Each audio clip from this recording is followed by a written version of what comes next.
Amherst School Committee to order. We have our fifth member will be joining us shortly. So we're going to start with public comment. And so first, we received 8 emails that are attached to this agenda item on board docs. One was about the 6th grade move to the middle school. 6 were about the Fort River 5th grade Explorers class, and 1 was about students affected by the proposed new boundaries for the elementary schools for next year. So next we're going to move to in-person public comment. So I'm going to call people up who've signed up, and you're going to have 3 minutes to give your public comment. I will time you, and when you hear the beep, I just ask that you wrap up your comment. So the first person is Becca Watkins.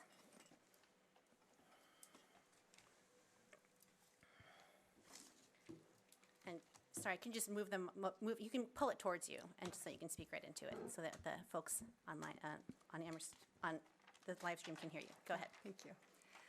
First, I want to say that we just came from a meeting with Dr. Z, Tammy, 5th grade and 5th grade Fort River parents. And I'm really grateful that we had that opportunity to open up some much needed dialogue. But I'm here tonight feeling hopeless and pretty desperate. I'm a parent of a Fort River 5th grade Explorers student, and I'm begging you to hear our concerns. Hi, I'm just checking you can hear me. Hi, Donna. Yeah, we can hear you. Donna, can you hear us? Hold on. Hold on one second. Thank you. Can you hear us, Donna? She can? Yes. Okay. Yes, Jen. Okay, Sorry, thank you. Keep going, Becca. Yep. I'm begging you to hear our concerns and help us find a path forward. The single section of 5th grade Explorers have experienced disruption and chaos and lost crucial years of education. On top of this, we don't even know if we have a classroom teacher. We have already met with Dr. Z, and we all agree that something has to change. But we need immediate action and to give this class structure and consistency, which we also all agree with. We've already had 7 students leave, and there's quite a few more with 1 foot out the door. We need to give this class a chance. Thank you. Thank you. The next person is Rachel Hall.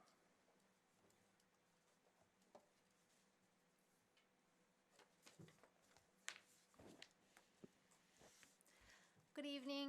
Thank you for being here, and thank you for hearing me out. My name is Rachel, and I'm here speaking on behalf of many Fort River 5th grade families.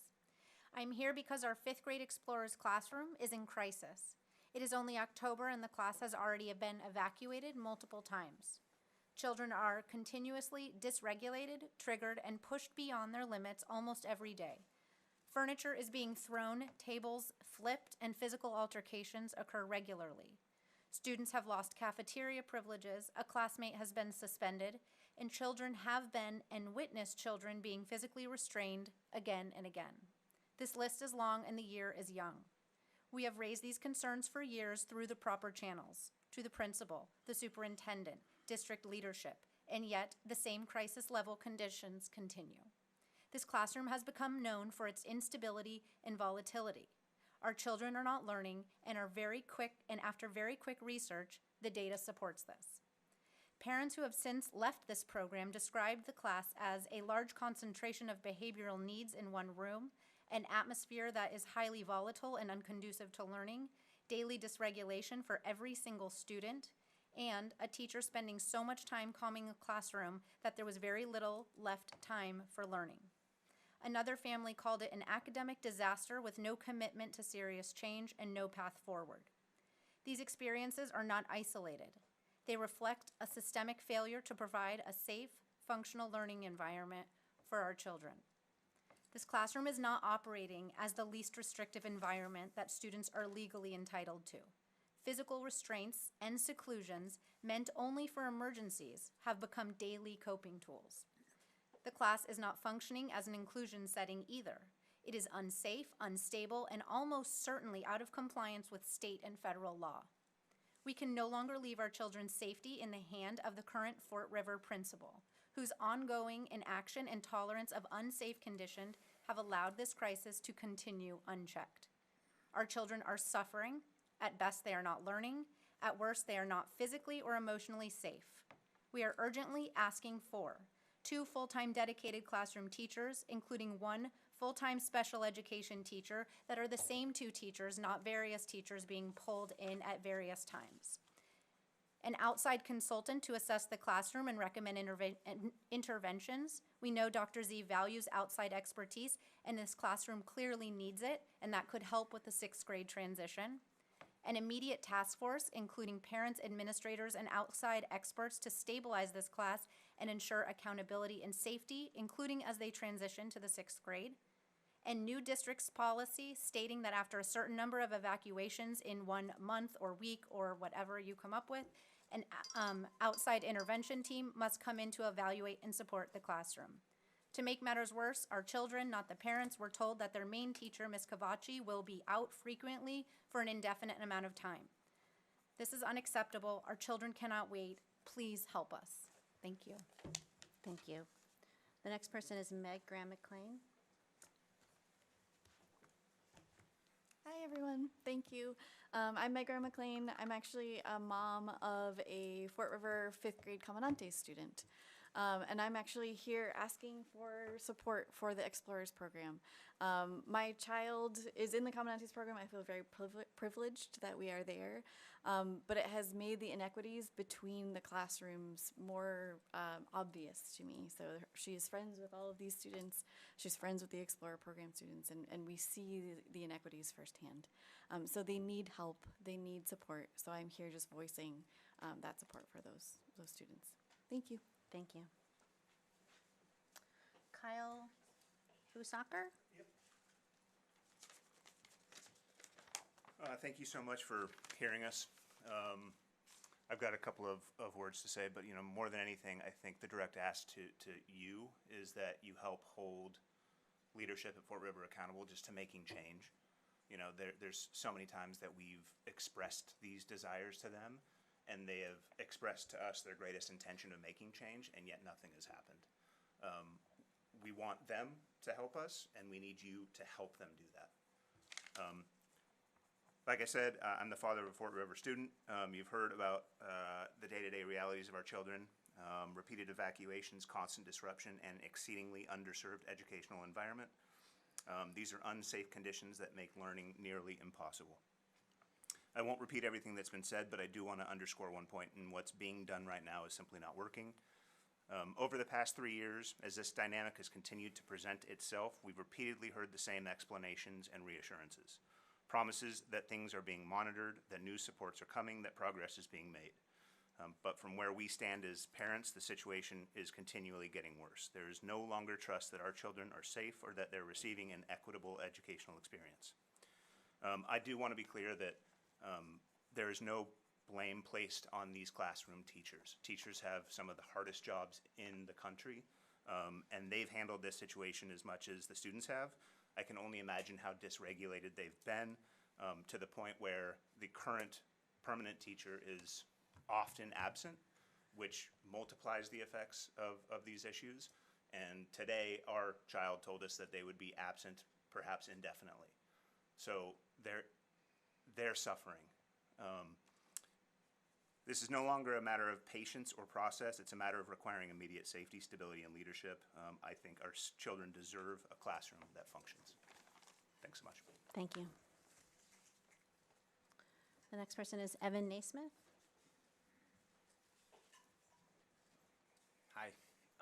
Yeah, I'm from the same cohort. You're probably wondering how it got to be like this, and I have one possible explanation. It's adverse sorting, which is something that happens in say insurance pools, but it's also happening in our elementary schools because of Comandantes, right? Comandantes says that 2/3 of the classrooms are going to be devoted towards bilingual education, and this has nothing to do with bilingual education, right? If a math program happened to have this adverse sorting mechanism, I would be against it as well. But what happens is the kids who have a little bit more support at home, they often end up going into the Comandantes program. Higher needs kids from out of district, generally kids that oftentimes need more help, they end up defaulting into the Explorers program. And so there's obviously a lot of kids who are not part of that, but we've ended up, we've pulled the statistics on it, And if you're in the Explorers program, you're 10 times more likely to end up choicing out of that particular school. It has created racial segregation in the classroom, with one of the classrooms having 13 times as many racial minorities, which is just like, I mean, that's like scandalous. There's 50% higher incidence of 504s and IEPs in the Explorers program. These are not numbers that I'm making up. These are numbers that came from the school district, right? So you're running a school within a school. It's a separate and an unequal education, and that's why we're here, right? We're the symptoms of this problem. And what's happening is we're exposing these kids to violence. We're exposing them to unsafe learning environments in a way that they're not able to be integrated with the rest of their peers, right? My daughter, who is autistic, right, she's going to go into middle school knowing like 20 kids, right? Like, that's not what we signed up for, and I can't get out. She has autism. She can't go to a charter school. She can't go to a private school. She can't go to Crocker. She can't go anywhere else, right? So there's only one classroom in all of Amherst that she's eligible to be in, and it's this powder keg. That's not like the least restrictive environment. It's the most restrictive environment. Like, how could you get more restrictive than that? It's just like, I get that you're never going to get a critical mass of people who are like, oh, you know, the Caminantes program, it's not worth it. Because 2/3 of the people who attend Fort River are enjoying the benefits of the Caminantes program, right? Like, bilingual education is amazing. It's fantastic. But then you have 1/3 of the population, us, who are bearing all of the burden of segregating, all like de facto segregation, right? Nobody intended this to happen. I understand that. But it's happened. And we've seen the numbers. We have them. And we see that it's scandalous in terms of the racial segregation, the neurotypical segregation, the choicing out and everything. It's not fair to dump on just a couple families all of the baggage of something that is where all of the benefits are being accrued to everybody else. So even though we're in the minorities, like, be fair. Like, this is, nobody wants this. You don't want this. We don't want this. The principal doesn't want this. How can we fix this? We don't have the answers. We're hoping you do. Thank you. Thank you. All right, I'm going to play the 2 public comment voicemails. This is Bernadette Harrigan. I live in Amherst, and I am making this second public statement because I am concerned and frankly appalled by the lack of response from this committee and the superintendent regarding the long-standing problems in the Explorer classrooms, and specifically the 5th grade Explorer class at Fort River. You know from the prior meeting that the safety issues are so severe that the 5th grade Explorers classroom must be evacuated on a regular basis. And this has been ongoing for years.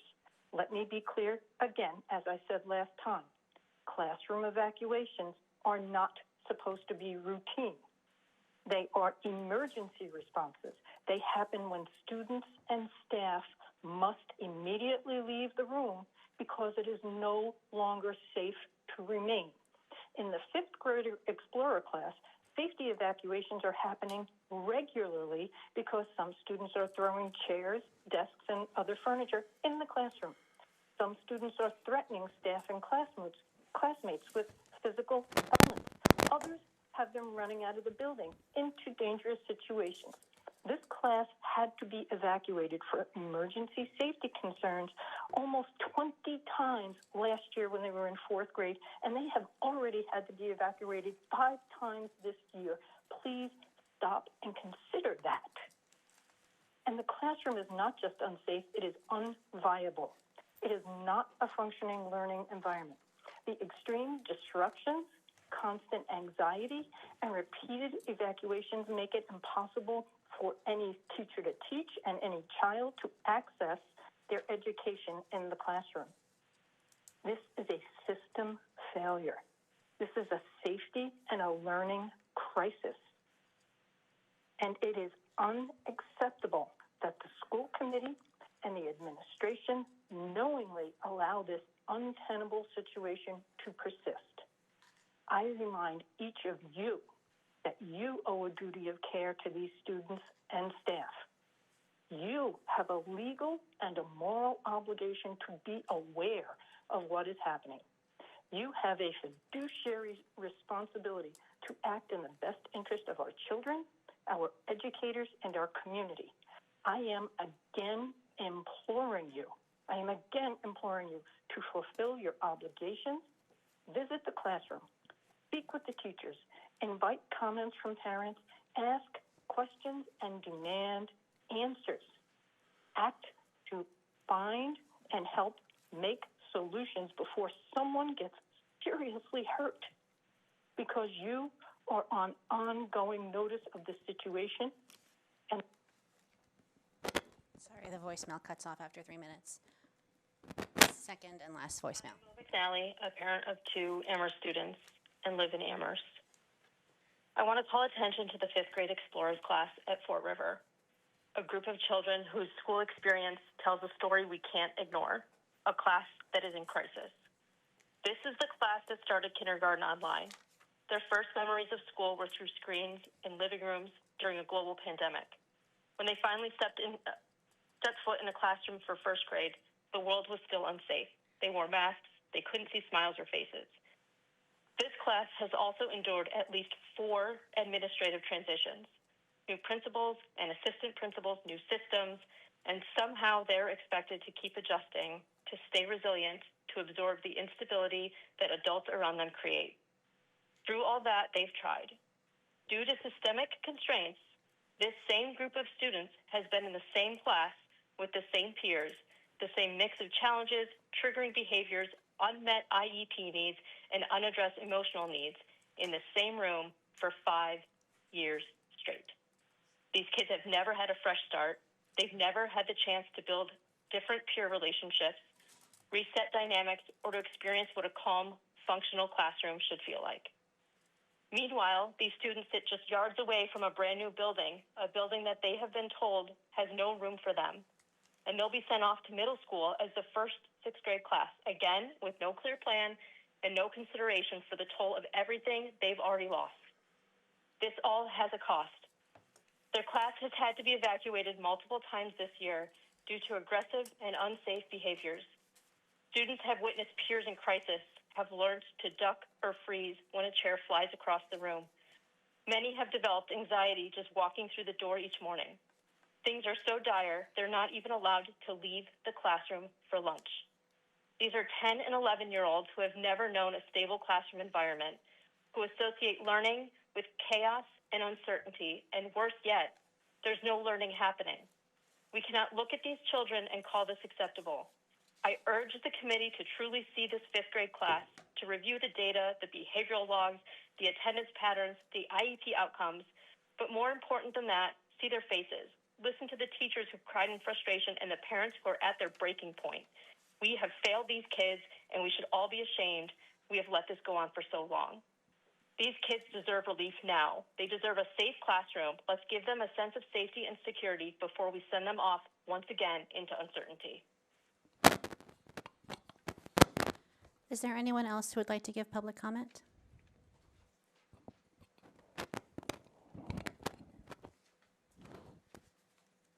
You'll have 3 minutes. Thanks. Great. I'm Ellen Jedri-Gadera, but I am here speaking on behalf of CPAC. Could you speak into the microphone? Just pull it towards Sure. you. Thank you. Can you hear me all right? Yes. Okay. First, I guess perhaps speaking as myself, I do want to address some of the comments that have been made tonight. And I guess I just want to let people know that correlation is not always causation. Kids have IEPs in all classrooms, Caminantes, Explorers, many of the classes in Crocker Farm and Wildwood too. Behaviors, I think someone spoke before and said behaviors are unmet needs, right? Lagging skills. It is not the cause of certain groups of students. It's just students. It's kids with unmet needs. So I just want us to be mindful of how we're talking about students in these groups And what we need is education for all of our students. So I'm going to read the letter from CPAC now. We're writing to you in regards to plans for the 6th grade move, and we appreciate the work that's gone into the draft plan that came out, I think, yesterday. And being able to see a schedule is really helpful, and to see what those rising 6th graders are going to have next year. But we do continue to have significant concerns about how it will be funded and how it will be implemented. There have been a lot of budgetary and staffing challenges in our district recently. We've lost teachers and staff every year. Special education is usually and almost always the first on the chopping block, and the town has said that we're facing an even more challenging year for the budget coming up. At present, to our knowledge, Ames and Building Blocks at Fort River have 1 teacher for around 20 students. There used to be 2. There used to be a ratio of 1 to 10 as far as we know, or that was the goal. In the middle school, there used to be 2 Ames teachers. Now we believe there's 1. We don't seem to have enough funding to cover the staff that we need now. Those are just a couple examples. There are a lot of others. So we're wondering, how will the positions that have been described for Ames, Building Blocks, ILC, and other special education positions be funded for the 6th grade academy? How many special education teachers will be hired? How many paraprofessionals? How will staff be allocated for those programs? And we are also wondering where quiet spaces will be, rooms for specialists. Where will those specialized programs be located in relation to other classes? What will recess look like, given that there's no equipment? Where will lunch accommodations take place?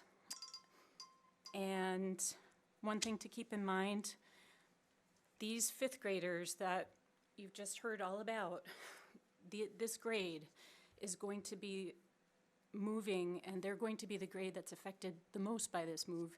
There are COVID kindergartners that have lost so much already, and we need to treat them with the utmost care and intentional planning, and we need more detail. So we need a more detailed, well-developed plan, we need a timeline, and we need a clear and funded budget.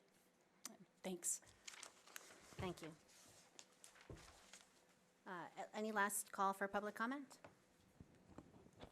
Okay. I'm going to use a little bit of the chair's privilege and say a few things. So the school committee's responsibilities and our purview, our power, is dictated by state law. So the main areas that we're responsible for are hiring and evaluating the superintendent, approving the hiring of a handful of other district positions, approving the budget, setting district-wide policy, and acting as the employer when it comes to collective bargaining with unions, and approving major curriculum changes. It's not within our purview to take action or make decisions at the school level. I know that's really frustrating to hear, and I'm not trying to pass the buck, but I want to try to set expectations so that members of the public know what we can and can't do. We can't, as a body, make anything happen at the school level. What we can do is communicate with our superintendent about things like progress, roadblocks, and next steps, and we can try to ensure accountability for plans that the superintendent and her team put into place. And we can offer a forum like this one where we can hear from you about your concerns. Irv, I saw your hand up. Would you like to say something? Yes, I mean, in some of those points I agree with what you just said, Jennifer. However, the school committee has broad kinds of authorities and responsibilities. One of them is a fiduciary responsibility. And the other thing is that I sat here and I listened to that, and it breaks my heart that these kids are in this situation, that they have to go to school tomorrow and be there. That is not right. And to say that we cannot do anything is completely wrong. Completely wrong. We didn't get elected to sit here and say, well, we listened to you, but we can't do anything. That's ridiculous. It is not correct. We can, when we understand the situation correctly, we can, by policy and by intervention through other methods that the school committee has at its disposal, be responsible for our kids. These are our kids. They're not someone else's. These are our kids I'm listening to being harmed in the classrooms. And I had already notified the superintendent that I intend to visit Fort River in the very near future. But this is something that I come out of elementary education. I also come out of interventions into elementary education in terms of classrooms, the kinds that you're describing. And it's extraordinary to me that this situation exists. If it existed for 10 days, that was too much. Too many days. If it existed for 10 days or 30 days, that's too many days. Because there are incredible protocols and interventions, professional kind, that are available. And if those haven't been used, then we need to know why. But continuation of this should not and cannot happen. I just want you to know that I've heard you. I can't speak for the rest of the committee, but I have heard you. Irv, I'm going to ask you to contact me offline and talk about your ideas for what the school committee can do to address these issues. Thank you. Hi, Jennifer. Dr. Yes, Z Dr. here. Z, go ahead. I know we're about to transition into the other part of the meeting, but I have a couple of things to say. One, in terms of, I know you took chair privilege, but in terms of our comments around what is made in public comment, I need us to be very mindful of the fact that there are various aspects that even though as parents they are presented this evening, and I have listened to the parents this evening, and I promise that we will circle back and communicate, there are also comments that were made in reference to personnel that this evening that is very disheartening for me as a superintendent to sit and listen to. The one key thing that was stated is this is a systemic issue that's going to take time to address, but there's an immediate need that needs to be addressed. I think that before any school committee member makes comments about whether or not what was stated is 100% factual, we need to have all of the facts and the data in front of us. And as superintendent, I guarantee the parents I will look into it. I've already met with them. I've heard them. We've been working with the school leadership, but I think it is unfair for us to make any direct statements without having the full and complete picture. And I do ask that we refrain from doing so, that as superintendent, I'd be allowed to look into this, to continue to do the work with my team around this situation, and note that some of this is systemic, that goes back for years, and that parents have been asking for years around programs. What we are hearing is that parents are saying, district, there is something that you have put in place and it is not working. And as a district, we need the opportunity to address it, but to address it in the right way and in a way that our children are all able to be educated. And that's all I'm going to ask them. Agenda item is a presentation from Danisco on the progress of the new elementary school. I'll do an intro. This evening we have our OPM, Margaret, and I don't remember, I just call her OPM. And we also have Donna Danisco on the call from our design team. And they are going to walk through, Seth, please let me know when you have the PowerPoint up. They're going to walk through our progress, and they have some beautiful pictures. Donna, we probably won't be able to see the pictures, so you just have to move the slides forward, because we don't project. Excuse me, it's point of projected. order. I'm sorry. Excuse me, sorry. It's very hard to hear Dr. Z. I don't know. Oh, Yeah, we can Is hear it you. It's just a better? little low. Well, yeah, compare, or just speak Can up. you, I are don't you know able what to the speak problem is. closer to your microphone? yes. Is this better? A little bit. Thank you. No, Okay. it's not. Hang on. No? So can we turn the volume up? Seth, hang on one second, Dr. Z. Sure thing. It's at the max. Okay. All right. I'm just going to ask you to speak as close to your mic as you can and talk a little. Wait, hold on one second. Maybe we might be able to try something else. Hang on. No, we're maxed out. Okay. Anything? Your what? Yours good? Okay. So just, speak as close to your mic as you can and speak up, and we'll try to go on. Thank you. Is this better? Yes. Yeah. Okay. good. Awesome. And I'm not yelling at you. I'm projecting my teacher voice in the room, so on the call. So just so you know. So for me, it's really great to you get to hear a presentation. I was explaining to Donna that we may not be able to see the slides, but we'll move through them so that you can see the pictures, and she'll talk her way through them. So you just say which slide we're going into, and it just be a brief conversation around our progress with the school, and then ask any questions around capacity structure, and we'll chime in as a team to answer any questions the committee may have. So just let us know when it's up. Go ahead, Donna, your turn. Okay, thank you. I'm gonna make sure, can you hear me? Yes. Yes. Okay. Great. Can you guys hear okay? It seems like I might be having challenges as well sharing my screen. You're not going to share. You can have it open for yourself, but we've got it shared right. on our screen. Okay, super. Okay, thank you. That's what Dr. Z was saying. So basically, hi, it's been many years, I think. It feels like many years anyway to actually be before you. So it's nice to see everyone again.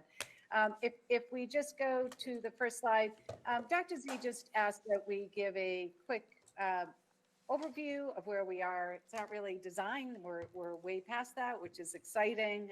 You will soon be in your new school in the summer of this coming year, so 26. The first page really just highlights the exterior, where we are. Margaret. Excuse me, point of order? Sorry, Donna. Hang on one second. Sorry, could we, because it's been so many years, just introduce the team and their roles? Sure. Do you want to introduce yourself, Donna? And just a then little Margaret? bit of understanding about what an owner project manager is. So, because some of us are just tuning in for the first time. Thank you. Sure. Sorry. Donna, do you want to introduce yourself? Sure. Sorry about that. Donna Danisco with Danisco Design. We're the architects for the Fort River, the new elementary school. Thank you. And Margaret, do you want to quickly introduce yourself? You're on mute. Hi, I'm Margaret Wood. I work for a firm called Accenture. We are what are called owners project managers. We work as an extension of the municipality and the district to manage the project. We're consulting project managers with a specific expertise around K-12 schools. So our firm and Donna's firm are partners. They're the designers. We're the project managers. Thank you. All right, Donna, you can go back to the presentation. Thank you. And just to give some context, we began this process, this journey with you all in 2021. We have been in construction for about a year and a half, and we'll be wrapping up in the summer of 26. So we're on schedule. And so as far as a design update, what we're going to do is just kind of explain where we are in the construction process. I understand that not everyone has followed this from the very beginning, but for those that have said, wow, I can really see now what you were saying back then. It's coming to life, the vision and the overall building, even though it's not complete, you can really see how the shape and the form of the building is coming together. And actually we have some photos or some slides that will show where we are with furniture and what the inside will actually look like. So on page 1, what you'll see in the upper left-hand corner is the entrance of the school. That will be what's on the left is the music room.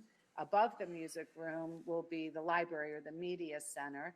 The big hole is the main entrance, and to the right is the school administration.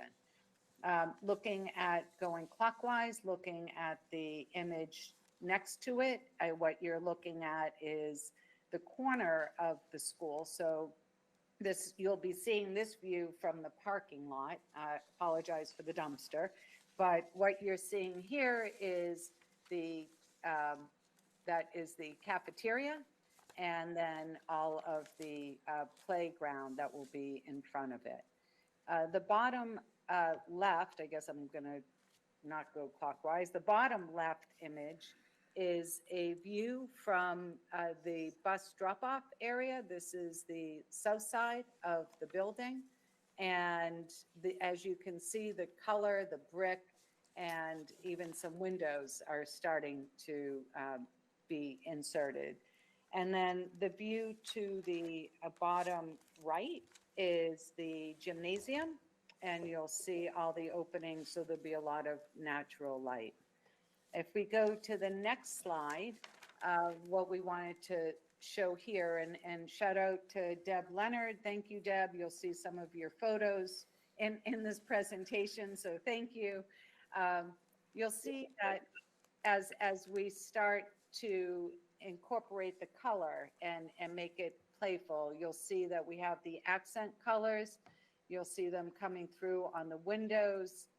We have the yellow, the blue, and then the orange red. And so, this is 105,000 square foot building. So all of these little details matter. And you'll see as the building starts coming to life. The next slide will show the upper left-hand corner. You'll see that the windows are actually being installed, and we should have the building what we consider weather tight by the end of the month or into November, so that we can actually start putting in floors and boards and boarding up the walls on the inside. I did include this image that is the topping off beam that everyone got to write their names on, that will be exposed and displayed so people, if you can see that high, but everyone that showed up and got to sign the beam will be displayed. And then again, on the bottom left-hand corner is just, that is just another view of the south view, which is the classroom view coming off of the bus drop-off loop. And similar to the other image on that slide. If we go to the next slide, you'll start to, we don't have all of our walls up, we don't even have all the windows in, but the upper left-hand corner slide is looking at the main entrance. You'll see that all of what you're looking out into, so when you see the trees, all of that is going to be glass. So on the left is the administration wing, and then on the right, excuse me, what you're looking at is the actual, it's called the platform or the stage in the cafeteria or cafetorium. On the right, on the upper right, that is the cafeteria looking out. You can actually see the old school or the existing school in the background. So that will be the cafeteria. It's going to be all glass with all the natural light coming in. The bottom left-hand image is the media center or the library. You can see it's the second floor. We're looking at this beautiful tree. So we're on the second floor. And then the image on the right is the gymnasium. And again, we're actually bringing in a lot of natural light. It won't interfere with the play or the activity that goes on the gym, but we'll have a lot of natural light in the gym as well. The next slide kind of gives you an idea of, again, now we're standing pretty much at the main entrance, looking down into the corridor with the cafeteria or cafetorium on the left. You'll see the sloped ramp. That is going to be the ramp into the stage or the platform in the cafeteria. But what I was showing in this was all of the natural light that will be coming into this space. And then the slide on the right is similar. You're looking down from the second floor, again, giving you an idea and sense of scale and openness to the building. So the next slide is, so let me actually, I'll just pause there, that the school committee is welcome to attend. The school building committee will be touring the school sometime in November. It's scheduled around Thanksgiving week. That might change, but we would like to extend an invitation that you are welcome to join the tour with the building committee so that you can really see in person the magnitude and the size and the natural light that will be coming into the building. We should have a lot more done. We'll have what's considered a mock classroom done by then, so you can get an idea of what a general classroom actually looks like. Living in Fort River and even Wildwood right now with open classrooms, it's really hard to imagine, right, what a classroom will look like with 4 walls. So we do welcome you. We'll make sure that that invitation is extended to you all when the next school building committee takes a tour. As the construction's going on, we're really excited about purchasing the furniture and bringing the colors and all of the furniture that really will make and support all of your staff's teaching. So what you're looking here is, these are renderings, actually, obviously, but each classroom will have 2 sinks and what we call a sliding marker board that will open up, and there'll be ample storage behind it. You'll have storage below it, and then what we consider wardrobes, large cabinets, cabinets to store materials. And then the little alcove is where the teacher's desk would be. So we start looking at the materials, the colors, and how we select the furniture to complement the classrooms. So what you're seeing is what we refer to as a color board, and also the materials that we would pick, or the colors we would pick for the various furniture. And then the next slide is really representative of a few of these, but what you're seeing in the upper left-hand corner is a layout of a kindergarten classroom and how the furniture will respond to the large size classroom. Each kindergarten classroom has a dedicated toilet room within the classroom as well. But to maintain differentiated learning and small group instruction, you'll see various instructional areas for the staff and the students. And then what you're seeing on the right are the actual furniture that have been specified and will be bid to support the classrooms. And then even as much as the color of the rugs and the dots on the rugs, so that each kid has a square to sit in for morning meeting, or as they gather at the projector for sitting together. The next slide is similar. This is the project areas that are outside of each classroom. It will store the students' belongings with lockers, and above the lockers are, excuse me, additional cabinets for storage.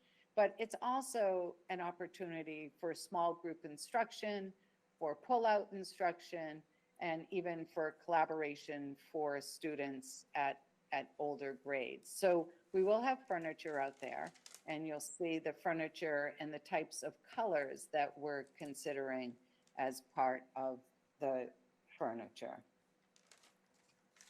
And then the next slide is the art classroom.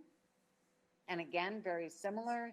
There's a layout in the image on the right that will show the layout, and everything is flexible. There's no furniture that can't be moved around, but we have spent countless hours meeting with all of the staff to make sure that the furniture that they feel is most appropriate is specified, and obviously, with budget constraints. But we have met with all of the staff for each and every one of the programs throughout the school and have identified the exact type of furniture that they want, what meets their needs, and then we actually have what we call a sit test, where we brought in furniture for everyone to be able to sit and say, yes, this is the most comfortable teacher chair.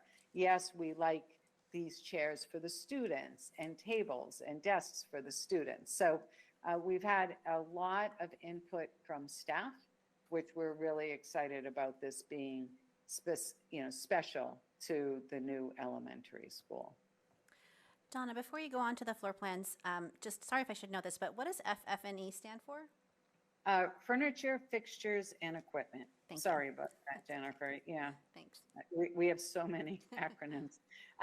So this has been the process with selecting the furniture, which, what's really important is that you're going to have wonderful lighting and natural light and LED lighting and heating and ventilation, all of the really modern amenities, all the technology. But what really ends up being most important is the furniture and how well it functions. And I just want to give a huge shout out to all of the staff that have participated in the countless meetings to make sure that the furniture that we're providing meets their needs. So this has been 4 or 5 years in the making as we've gone through this process.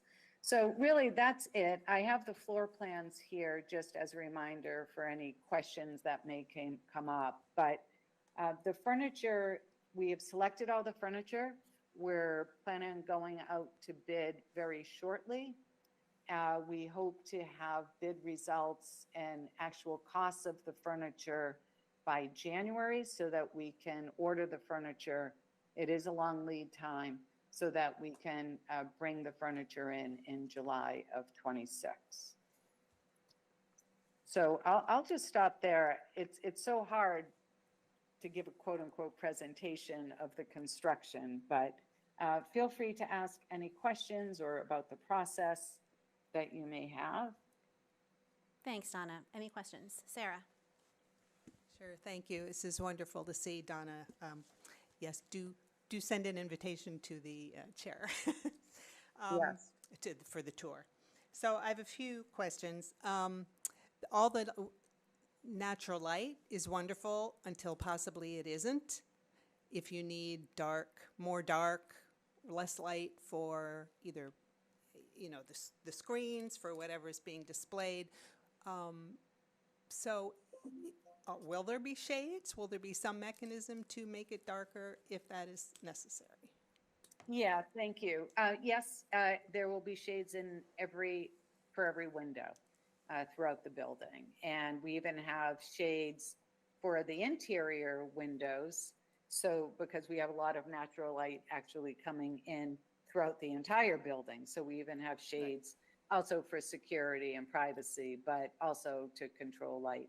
The other thing is that we have several rows of lighting in every classroom, and they're on sensors. So if there's enough natural light coming in, the first row along the windows might not even come on, right? So you can even control the light, or the light is controlled inside the classroom as well. Thank you. I have 4 questions. Sure, May I go go ahead. on? Sure, Thank go you. ahead, Sarah. Okay. I believe there are 5 classrooms per grade. That's right? All right. So maybe or Dr. Z will address this. So the plan is for 2 of them to be Caminantes classrooms and 3 are for Explorers. Is that correct? So that's the current layout and plan, Sarah, and what I will jump in and say in terms of program. When I say that there is reconsiderations that we need to make about how current programs impact our layout, that is definitely something that we're looking at. So currently the plan is to have 3 classrooms and then 2 Caminantes classrooms. Right. But as we look at the programmatic impact, we may have to adjust that for some grade levels. Okay. Thank you.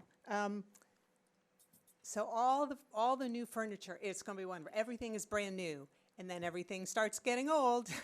So does the school or the district get a replacement schedule? Like, after about 4 years, you're going to start needing these cushions to sit on the floor with, or just we wouldn't want to have to buy everything again all at once, but presumably they have different lifetimes. So will we know what to expect generally for, Yeah. So the furniture, well, Margaret will tell you that she swears she sat in one of the chairs that are currently in the existing Fort River School when she was in school. I'm not even going to say what year that was, Margaret.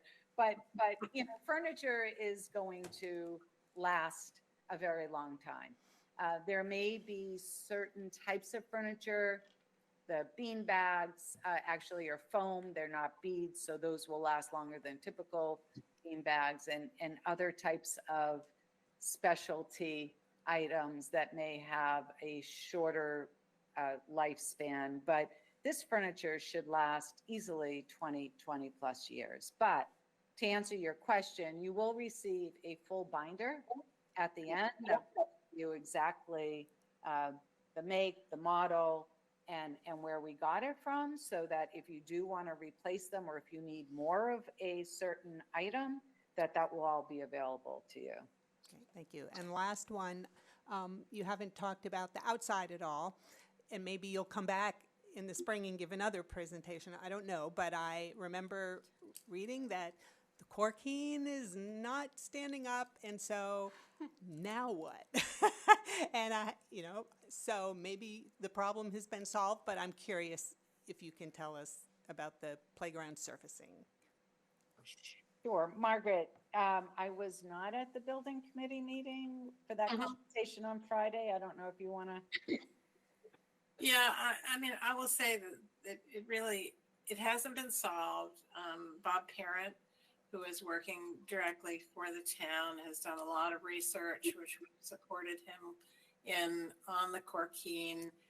I think we don't have it settled yet. I think everybody understands the Corkine's been a very appealing product because it has the potential to be the accessible service that we all want here without some of the sort of perceived or real downsides of port-in-place rubber.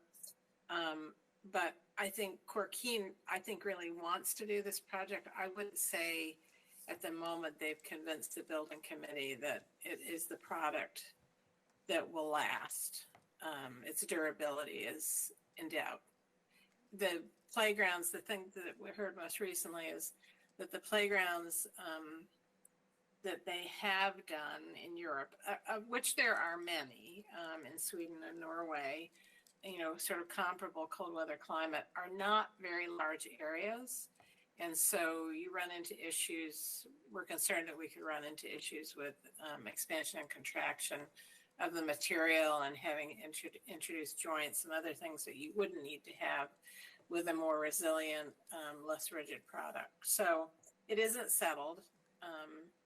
It's a sort of ongoing discussion. Thank you. That's all. Deb, go ahead. Thank you all very much. I've enjoyed being on the elementary school building committee. It's nice to look at something that is moving forward. I wanted to repeat something that a member of the team says, because I always find this perspective valuable, that it's not that problems don't arise, it's that they are well managed.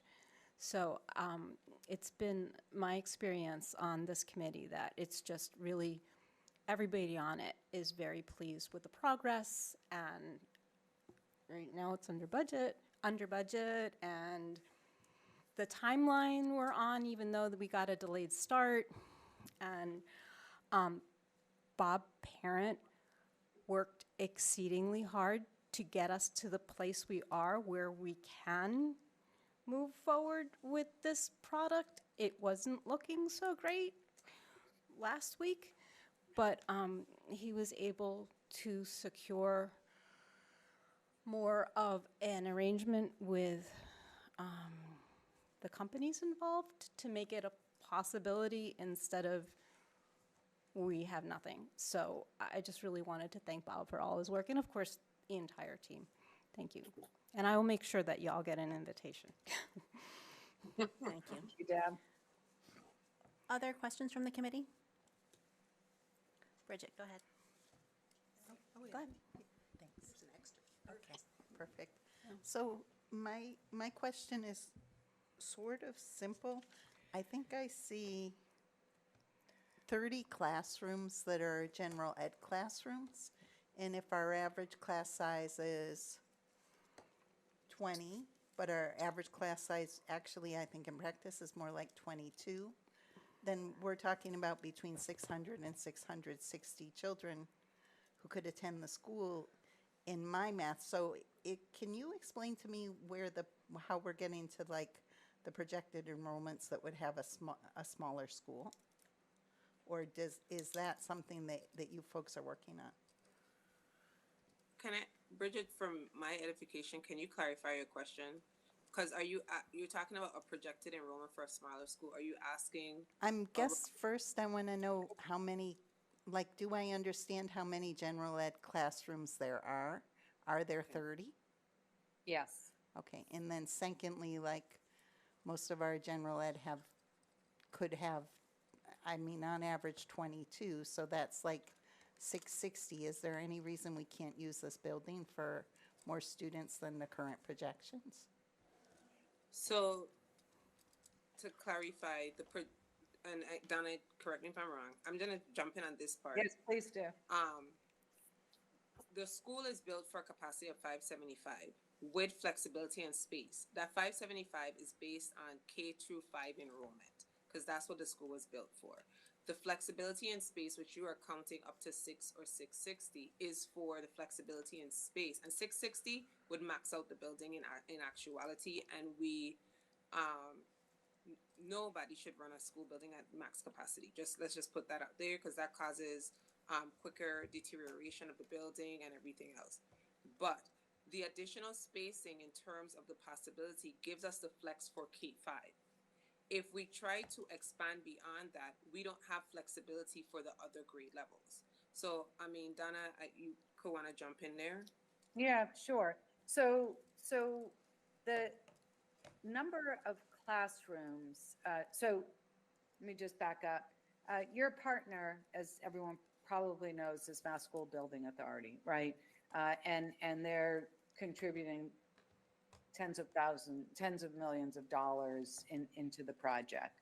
As part of the partnership with them is they spent time identifying what your enrollment needs would be, and this goes all the way back to 2021, maybe even 2020. And then, you know, we put together an educational plan that said, okay, on average, we have smaller than typical class sizes, 18 to 20 to 22, maybe in the upper grades. But you do that for lots of reasons. One was Comanantes, one is for, you know, just not having 24 students in a classroom. And MSBA said, okay, so for 575 students, you then need 5 classrooms per grade or 30 general classrooms. So the intent was never to fill the school with 24 students in a classroom for all 5 classrooms per grade or all 30 classrooms, right? That would put you at like 720 students. The intent was that you prefer smaller class sizes, and MSBA agreed based on your educational plan to support that by allowing you to have 5 classrooms per grade, if that helps kind of explain how we ended up with the number of classrooms.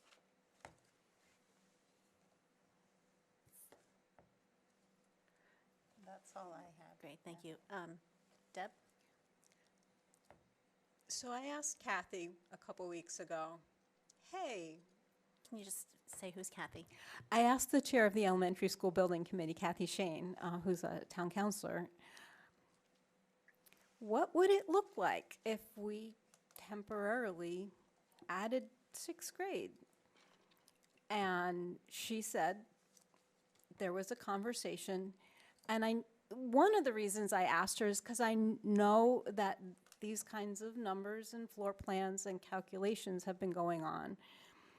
And so she conferred with Donna and then conferred with me and suggested that this would be a good time for you all to come forward and talk about that.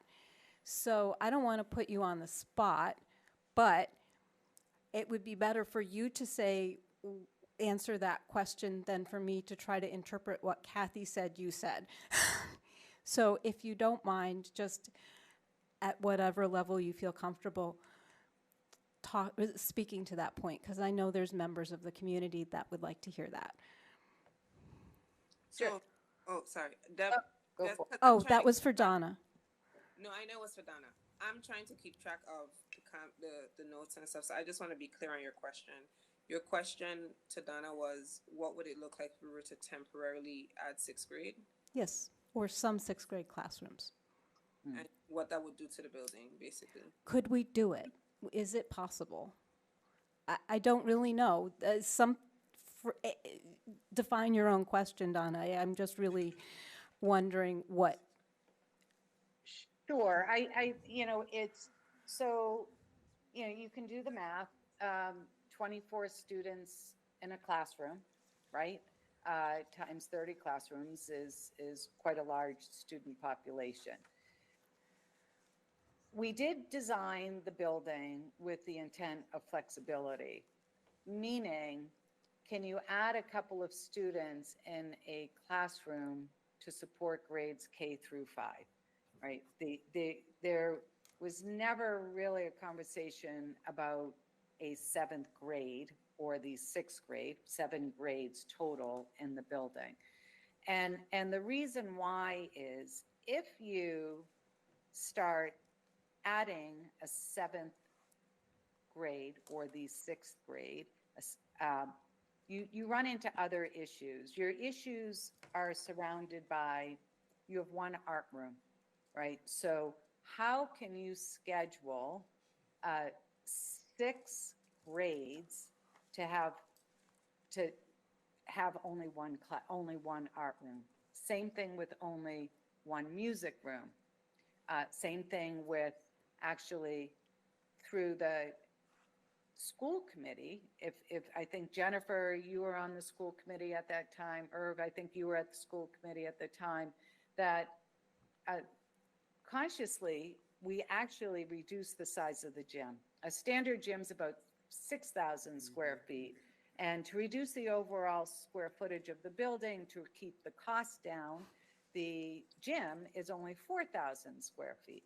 So I say that because it would be very difficult and challenging to split the gym so that you can have 2 classes or sections simultaneously in the gym.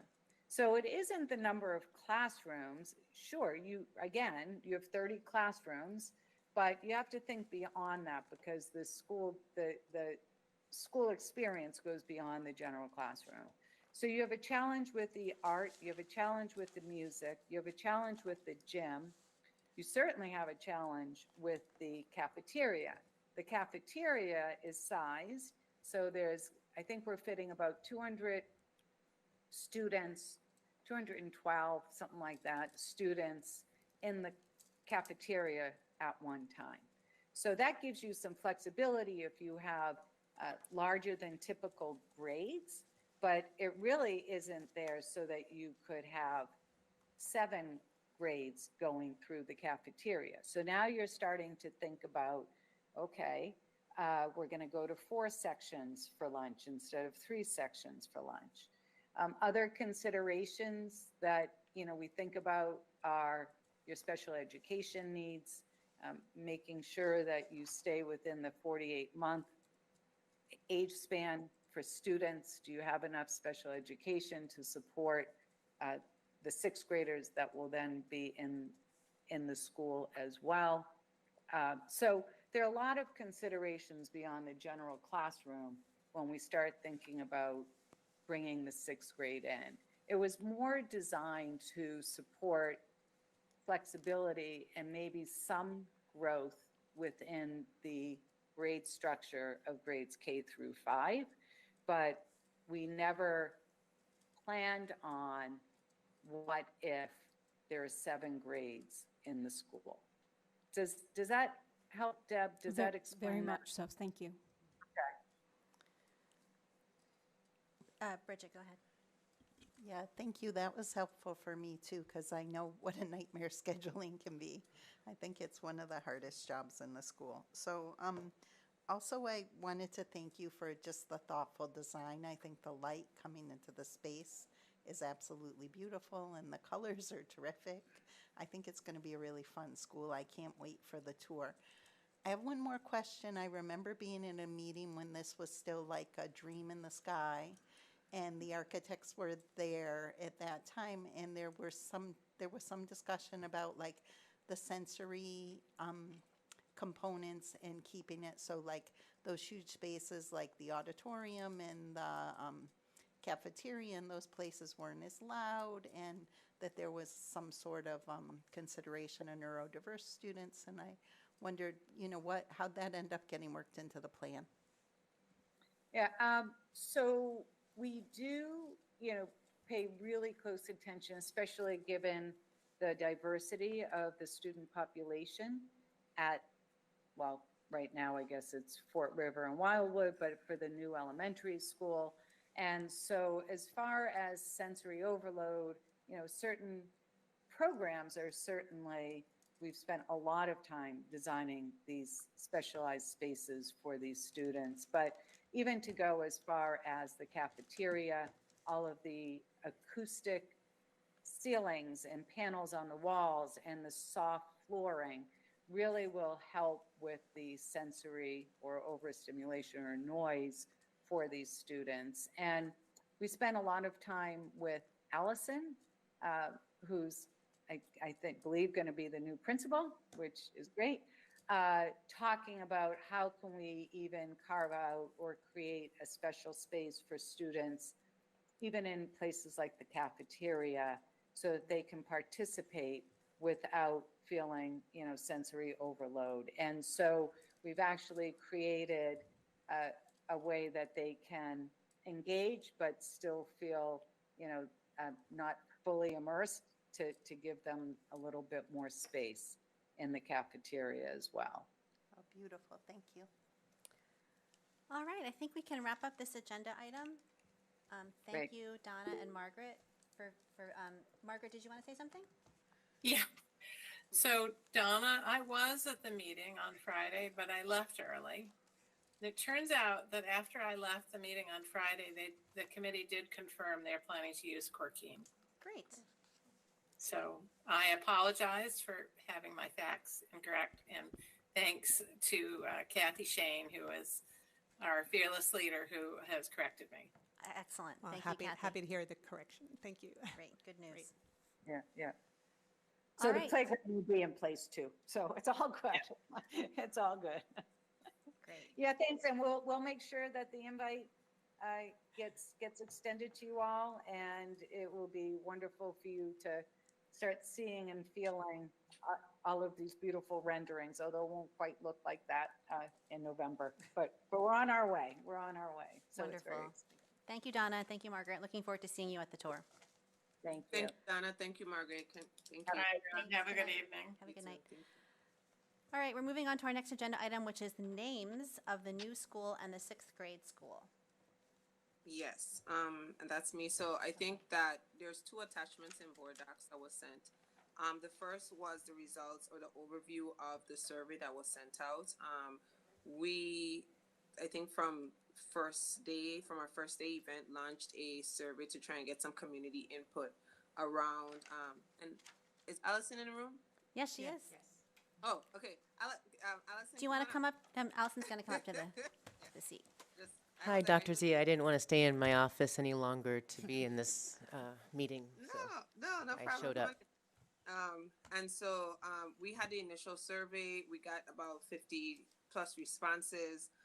As you can see on our attachment that was sent, it shows the breakdown of the different responses. And then what names do you recommend? And I would like to remind the school committee that you are actually naming two schools. You're naming the new elementary building, but we also have to have a name for the sixth grade school. So we can't just name it sixth grade academy. So even though that was a naming suggestion. And so we looked at some of the respondents. What did they talk about, or themes that came up was inclusivity and belonging, by multilingualism, respect for community pride. There were some concerns that we had as a district team. One of the things that we know that there were a lot of votes for Wild River, but we also wanted to express to the school committee, because we know you have the final vote, is that just taking into consideration how that may have on the culture, recycling names and just being mindful. So a lot of individuals gave feedback around the names. And one of the things is, one thing that came up was several individuals asked us or cautioned us as a district to be careful with names associated with Jeffrey Amherst due to historical context that came up in the survey. And then no affiliations with corporations or businesses. So these are some of the community concerns that we noted from the survey. And then additional comments were keep spaces for community input. So one of the things that we're going to do after this is Allison is going to talk about some of the results on the next attachment, and then we're going to probably go out to the community and get some additional community feedback on the names and how they feel about it, and present that fully to the school committee in November. And I'd like us to go to the second attachment. Allison has been gracious. She created the ballots that you see, and she's going to talk about her experience and some of the top choices. Allison? Yes, we had a very scientific and official balloting process, very secretive. But I went to the open houses at Crocker Farm, Wildwood, of course, and then Fort River. And I was handing out a lavender ballot and a blue ballot just to make sure that people knew there were two different ballots. And what you see here, it looked like this, and you see what the totals were. People voted multiple times. Families definitely had more than one vote, depending on how much people cared about things. But it's meant to be fun. This was a fun experience. People were curious. Oh, there's a sixth grade school. Like that's the thing that's really fun to me. These types of efforts, they bring in the joy of just talking about something that's happening because it doesn't reach everyone in the same formats. So you see what each top choice says, because people rank things, and I did not want to waste time going through second, third, fourth, fifth. These are just the top choices. If you said to me, Allison, we'd love to know more details around the ranking and stuff like that, I have the ballots. I can do that, but this is for fun. And you see that for the new elementary school, Wild River is something that people are loving right now. And then you have the Amethyst Brook. Some people said, oh, but if you have a list, that would be very hard. And I thought that was a cute way to look at it. But you see how that all works out. And then the sixth grade school, the sixth grade academy is a top choice, which we cannot name it an academy, and the second choice is Amethyst Academy, excuse me. Yeah. So, this is just fun ways for you to see where people are, and just some of the things that the community is talking about. But of course, this decision lies with you, and there were things that people didn't know what Norwood Took was, right? So, there isn't always a knowledge about why these choices are up there, right? So it was just one of those fun things for the moment. Jennifer, I think I hand it over to you for feedback from the school committee around next steps. Okay, that would be great. But did you mention that you have next steps? Yes, so we're gonna get community feedback. I think for us, one of the things we're gonna decide as a team is, are we just gonna go with the top choices, or should we just send all choices out? What is the community? And I think in terms of next steps for the committee, what would you like presented to you as a committee? Would you just like us to give you the top 5? We gave you all of the names. So for us is, what would be the best supports that we can give to the school committee to give you a good viewpoint of this is how the community feels. So what would be the best way for the school committee to receive the input from us? I'd like to open up to the committee, and then I have some ideas. Bridget and then Deb. I just want to thank you. I agree. This is a lot of fun.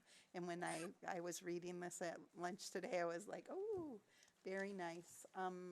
One thing that was really powerful, I think, is that there's just some educators who meant a lot to this community on the list. With Judy Brooks and her husband Barry and Paul Wiley, etc. But I do also think there is that component where when a school's named after someone, that you don't get this feeling like people who didn't know those individuals don't sort of coalesce around the identity of the school. So I would love us to have a school name that has some identity to it. love Amethyst Academy, so I'm sad to hear there might be some legalistic reason why we can't have Academy, because the alliteration is nice and so is the name Amethyst. And I'm also a fan of Wild River. In terms of next steps, I will, I'll leave it to you and just keep having fun.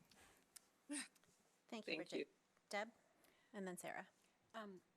I wonder if we could engage our social studies class to do a ranked choice voting part of it if you wanted to, but that's really not my question is, I wanted to do a shout out to Susan Raker because I was the one who took that picture of the topping off beam, and it really made me happy to see that she was remembered on that because she was a long-standing member of the community that we lost about a year ago. Sorry. My son's, she was my son's kindergarten, who is now in his 20s. But I also, in this process, have always been a little bit mindful of the fact that there's students at Wildwood who are not necessarily going to be attending the new school, and as well as Fort River, that we're still working on districts, and it's not a lot of them. But I just would like to be thoughtful in the naming process about thinking about people who are not going to be attending that school and people who will be from other parts, maybe from the Crocker Farm District. So that's just a little thought in the back of my mind. Thank you. Sarah, and then Irv. Yeah, thank you. This is such two very interesting lists. Maybe I'm revealing my age or something, but what is hexa? Anyone know why hexa? No? Doesn't. I happen to know because I submitted that idea. It's a Greek word with the root means 6. Oh. Okay. So it's for 6th grade. Oh, it was, Yeah, like okay, I don't remember which school. Okay, that makes sense. Can anyone explain what the concern is about academy? The word academy? So I'm not sure because I know, for example, Hadley's in 12 is called Hopkins Academy. So, but I think the first choice of 6th grade academy would be the one that we would want to kind of not really, for me, I would want us to kind of stay over just calling it the 6th grade academy. Because, that would be my only concern. I actually like Amethyst Academy too, so. Yeah.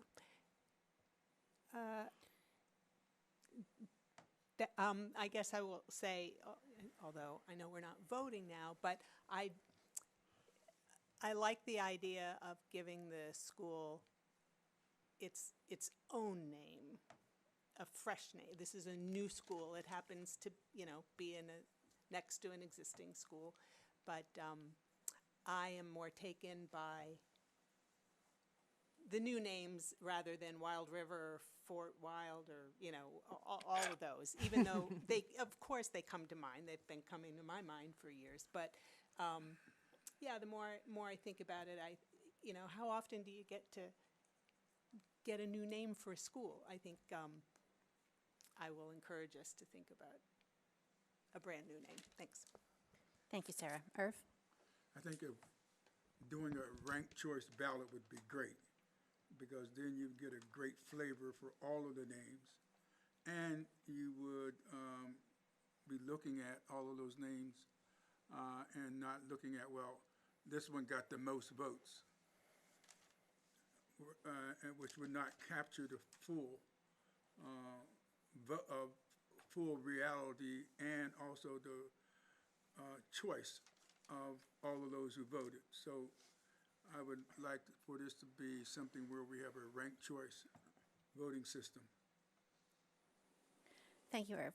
Sarah, and then I'm going to. Yeah, sorry, I forgot to answer, I think it was Dr. Z's question about what the school committee or members would want to see in the, I would like to see 4 to 5 names. If it's 4, then at least 2 of us are going to pick the same one. If it's 5, maybe, anyway, no, 4 to 5 I think would be good. Thank you, Sarah. Okay, so here are my thoughts. This is a really important decision, and it's a decision that's going to have impacts, for years to come, for decades to come. We're going to be naming the school that's going to be in place and in operation for decades to come. I agree with Sarah about a new name for a new school and a fresh start. I think it's important to get input from the current cohort of students who are here, but they're going to move on, and then new students are going are going to replace them, and we want to have a name that lasts, and a name that isn't. I don't know. I think it's important to get input from the current cohort, but I think this is a big decision for us to make, and I think it is important to get community decision. But I wouldn't necessarily want to go with whatever the top choice from the community is. I think this is something that we need to put a lot of thought into. So my proposal is that we create a small committee to review these names and to research some of them and to put forth suggestions, 3 to 5, whatever, to the school committee to ultimately vote on. So for example, like, I'm not pushing my own my own submissions, but I did submit Hexa Academy because Hexa, as I said, is a Latin root for 6. I also submitted, it's actually Marjorie McKenney Stone Elementary. I Googled famous women in Amherst other than Emily Dickinson, and Marjorie McKenney Stone is a living World War II veteran. She's one of the oldest living women World War II veterans in the country, and she was honored recently at the federal level. She is still living, although I don't think she lives in Amherst. So like. And no one knows who she is, so no one voted for that name. But I don't necessarily think we need to pick a name that's going to resonate with students now, because I think if we did pick Marjorie McKenney Stone or Susan Raker or Judy and Barry Brooks, like, we would then teach the community who they are, and then students could have some pride in the school that they're attending, or a school in our district being named after someone. I'm just saying, like, I think this needs to be done with intention and not simply by votes or by popularity of people who are voting currently. I think we need to put some thought into it. So off the top of my head, my idea for a small committee would be 1 school committee member, Allison or a designee, Dr. Z or a designee, and then 2 caregivers from the community to go through these names, have some discussion, put some thought into what we think would best serve the community and the school community for decades to come, and then put forth a number of suggestions to the school committee to vote on. Thoughts about that? Irv, Bridget, Deb. A question for me is, what is the timeline for naming this school? I don't think we have other than like it should be named before it opens. I don't think we have a specific timeline. I was hoping. Can I jump we in? do. Go ahead. Go ahead, Dr. So Z. we actually need to have a name by spring, because by the spring we need to start submitting our paperwork to DESE, so that we can have a number associated with the schools, including 6th grade. So for us, if we can have it done at least by December, that would help us, so that when we, so there's a couple of things. We have to have budget alignment, because we would be having to create our budget book as well, and create our budget based on the schooling naming conventions. We would also, because of DESE in the spring, have to identify the schools so that they could, for the new school year, be ready to set their systems to have Amherst district updated. So ideal time frame for us would be December, so that we can kind of have our things in line and organized. Thank you. Thank you, Dr. Z. That makes a lot of sense to me. That's kind of what I was thinking too, like November, December. I think that's doable. And by the way, our December meeting is on December 16th. So if we can think about voting no later than December 16th, that's what I would say. Was there something else, Irv? No, I was actually going to say that it would be better to do it, but if there's some to do it in January, to make that decision in January. And the reason for it is that 2 of us at this table won't be here. They're going to be brand new school committee members who are going to be seated at the end of December. Thank you, Irv. Bridget? Yeah, well, you were talking about the committee and representation. I think that, I know, let me think of the right way to say it.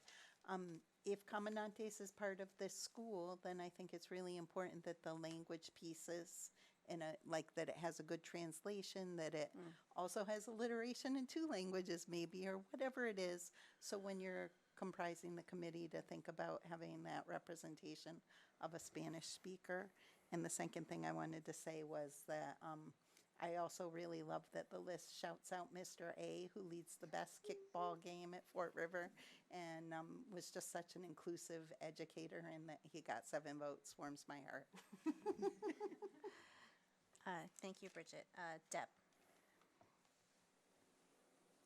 I also have to think about the right way to say this. I understand names are important. I also feel very strongly, given the state of the things we've been hearing on email and voicemail and in person, that it feels wrong. And so I'm just going to say it, to devote a committee to something that will not change the educational experience of our students. So I'm not saying we shouldn't do it. It just doesn't feel right to me. I'm not following you. Can you elaborate? Okay, so public comment tonight, emails tonight have underscored an educational issue that has been brought to us, and what we can do to facilitate and support the people who are trying to do that, as you said, is somewhat prescribed by law. It feels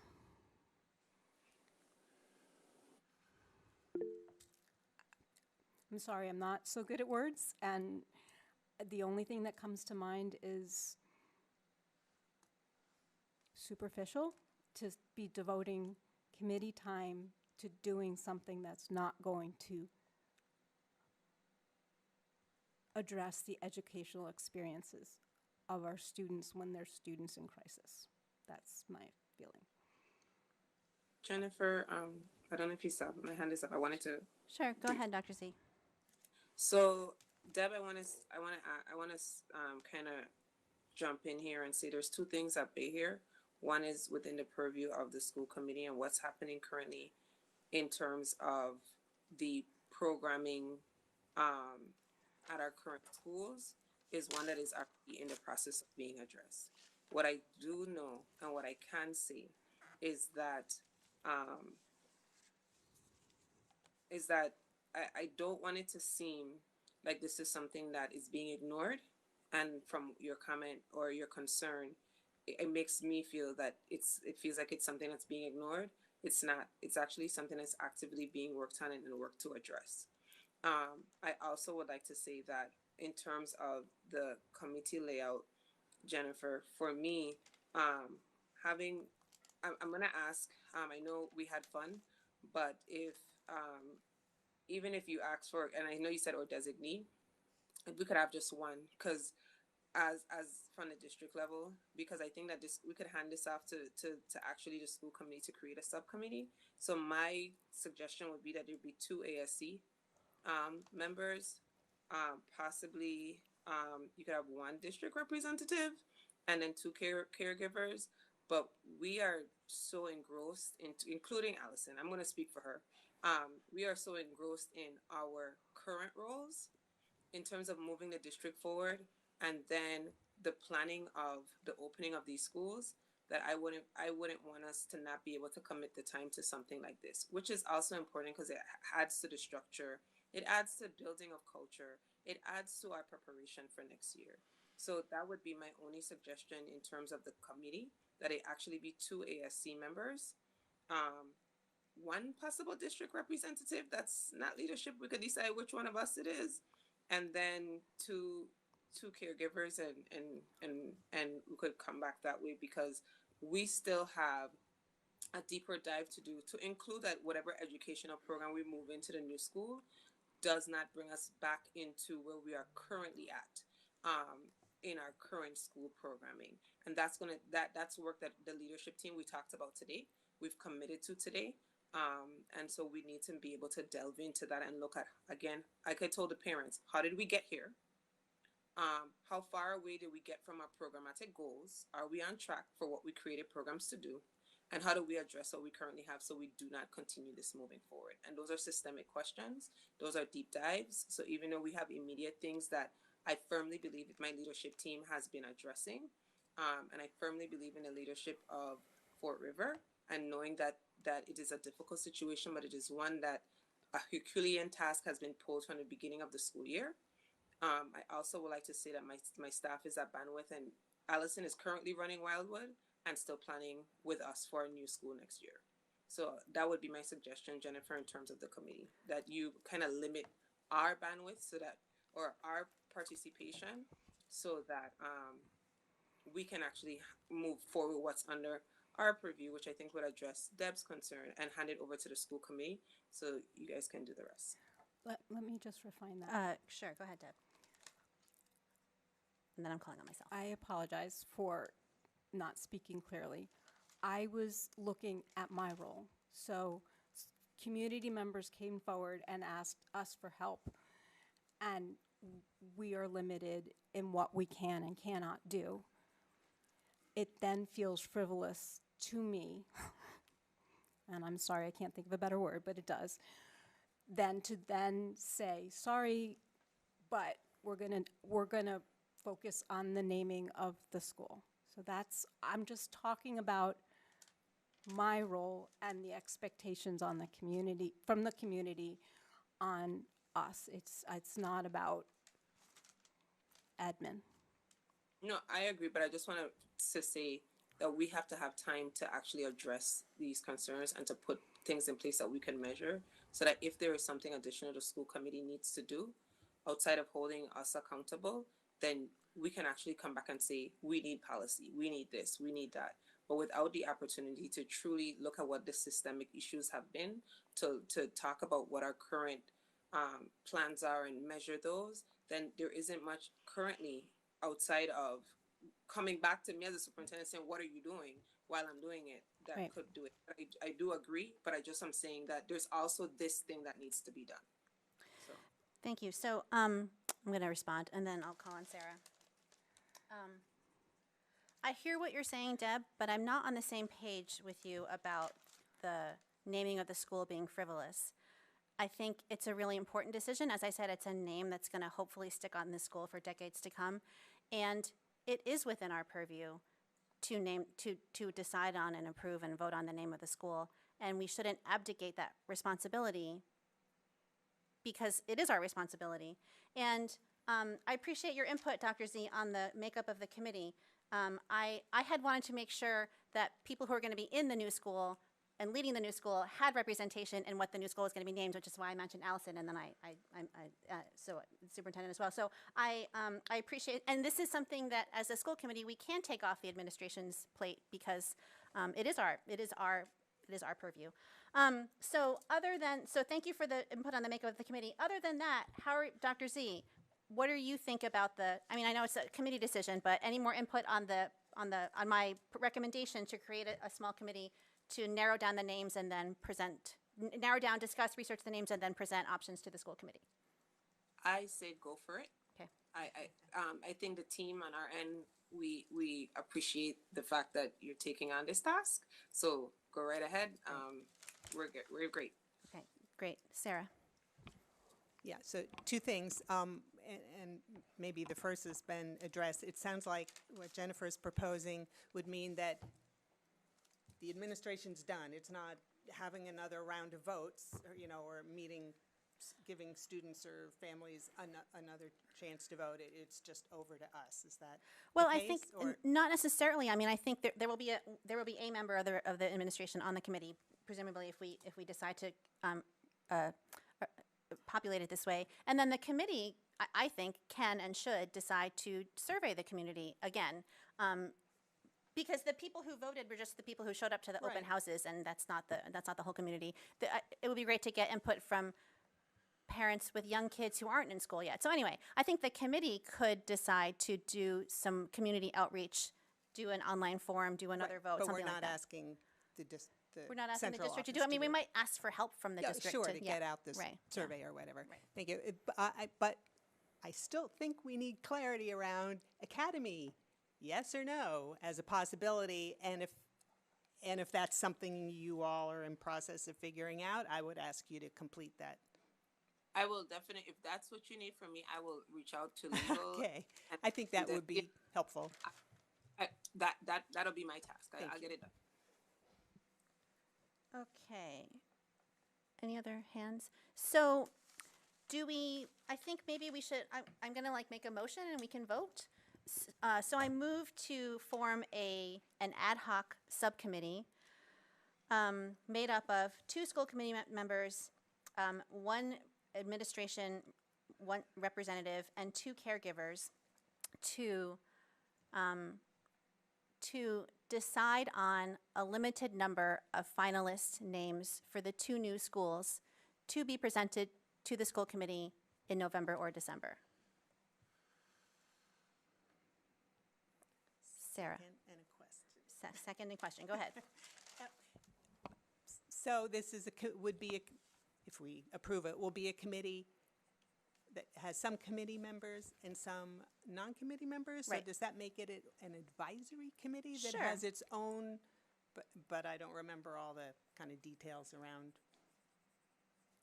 advisory committees? Or we'll just call it an advisory committee. It has a defined charge and it will cease Yeah. to exist. Right, exactly. It'll have a defined charge and will cease to exist after the committee, after it finishes its task of delivering a limited number of finalist names.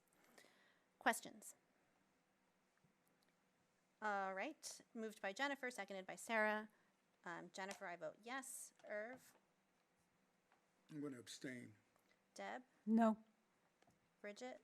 I'm going to vote yes. Sarah? Yes.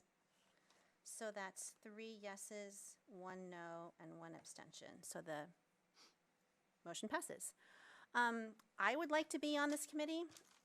Do I have another volunteer from the school committee? Definitely not me. Sarah? Would Sure. you like to? Sure. Great.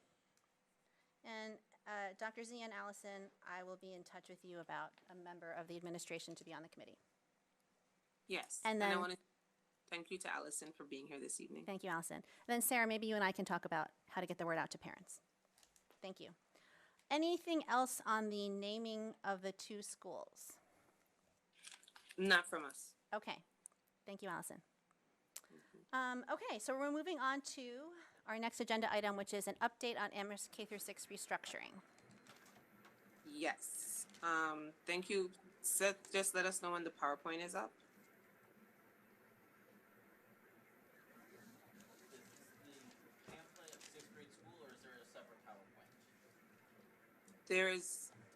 It's next to, it says update on Amherst K 6th grade. We named it Academy. We've been calling it Academy or school, so that's what we call it. So I'll talk through the overview. All right, what the slide shows up. Sorry, go ahead. we're on the slideshow. Yeah. Tanya, you might have to mute because there's a feedback from you. Oh, I was saying it wasn't the slideshow, it was the, but now he has it up. Thank you. Okay, thanks. All right. And so what we're going to do is kind of talk through some of the logistics. I know that we've been updating along the way, but we wanted to talk about some key critical topics. So the first one we're going to talk about, and just leave it on the cover slide for the cover page for this, Seth, is that there's been a lot of conversation around established, and I'm not going to say the words grandfather. We've decided we're going to call them established students. And so these are students who are currently enrolled, whether they're currently enrolled in Crocker Farm or they're currently enrolled in Wildwood or even in Fort River, and they would be slated to go. So Wildwood and Fort River would be slated to go to the new school. Crocker Farm, they may have, with the drawing of boundary lines, they've been, talk about the number of students that may move or may not move. These are our established students, and that's what we're going to define them as. And so in the conversation as superintendent, looking at the small numbers in our current students who are established, I am definitely in moving towards retaining those students in their current schools. Also giving the parents the options, because we heard from a small number of parents who are like, we want to make sure we stay consistency moving forward, but there's always a parent who may not want to retain or stay in their current environment based on the drawing of our boundary line. So it's really about the choice. So we are going to formalize a set process for established students where we would notify them once the school committee has identified the boundaries, and let them know that they have the option to remain or to move to the school that the districted school that they're supposed to. Key considerations that we have for established students as we walk through this is transportation, as well as siblings, and those are to finalize. Once we are able to finalize the boundaries, we can have a deeper dive into what those transportation requirements would be. In terms of siblings, at this point, we're going to look at it from a case-by-case basis, especially each year our capacity plans to change. We know that in our current enrollment, FY27, there is a projection where, based on our current numbers, we are going to be I think we're projected to be about 4 or 5 students away, or three to 5 students away from our estimated capacity ceiling that we're supposed to hit to. We may have that space, but we may not have the space for additional siblings. So we may need to address that on a case-by-case basis so that we're not saying yes to everyone and we're not saying no to everyone. We need to look at their current grade level. We need to look at each situation through that lens to make that appropriate decision. So I just wanted to state that, and that's going to go out. Our caregiver document, our caregiver connection, is going to go out this Sunday. And so when it goes out, that information in terms of the established students will be shared with the broader community. I'm going to hand it over to Tanya to talk about the educational plan, but first we're going to talk about the lunch and schedule, specialized programs and supports.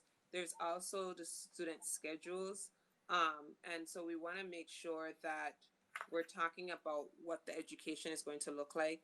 There's been a lot of misconceptions, I think, that we've been addressing in our different parent meetings. It's been very concerning, especially around our specialized programs, because the one assumption that I've gathered and misconception is that our students are not going to receive the services that they need, more so the services that are prescribed by law. So I'm going to hand it over to Tanya, her and the team have been meeting with specific teachers to talk about the educational plan, the lunch and scenario. Well, we talked about lunch, and then to move forward in terms of space use, we'll talk together. So Tanya? Hey there, everybody.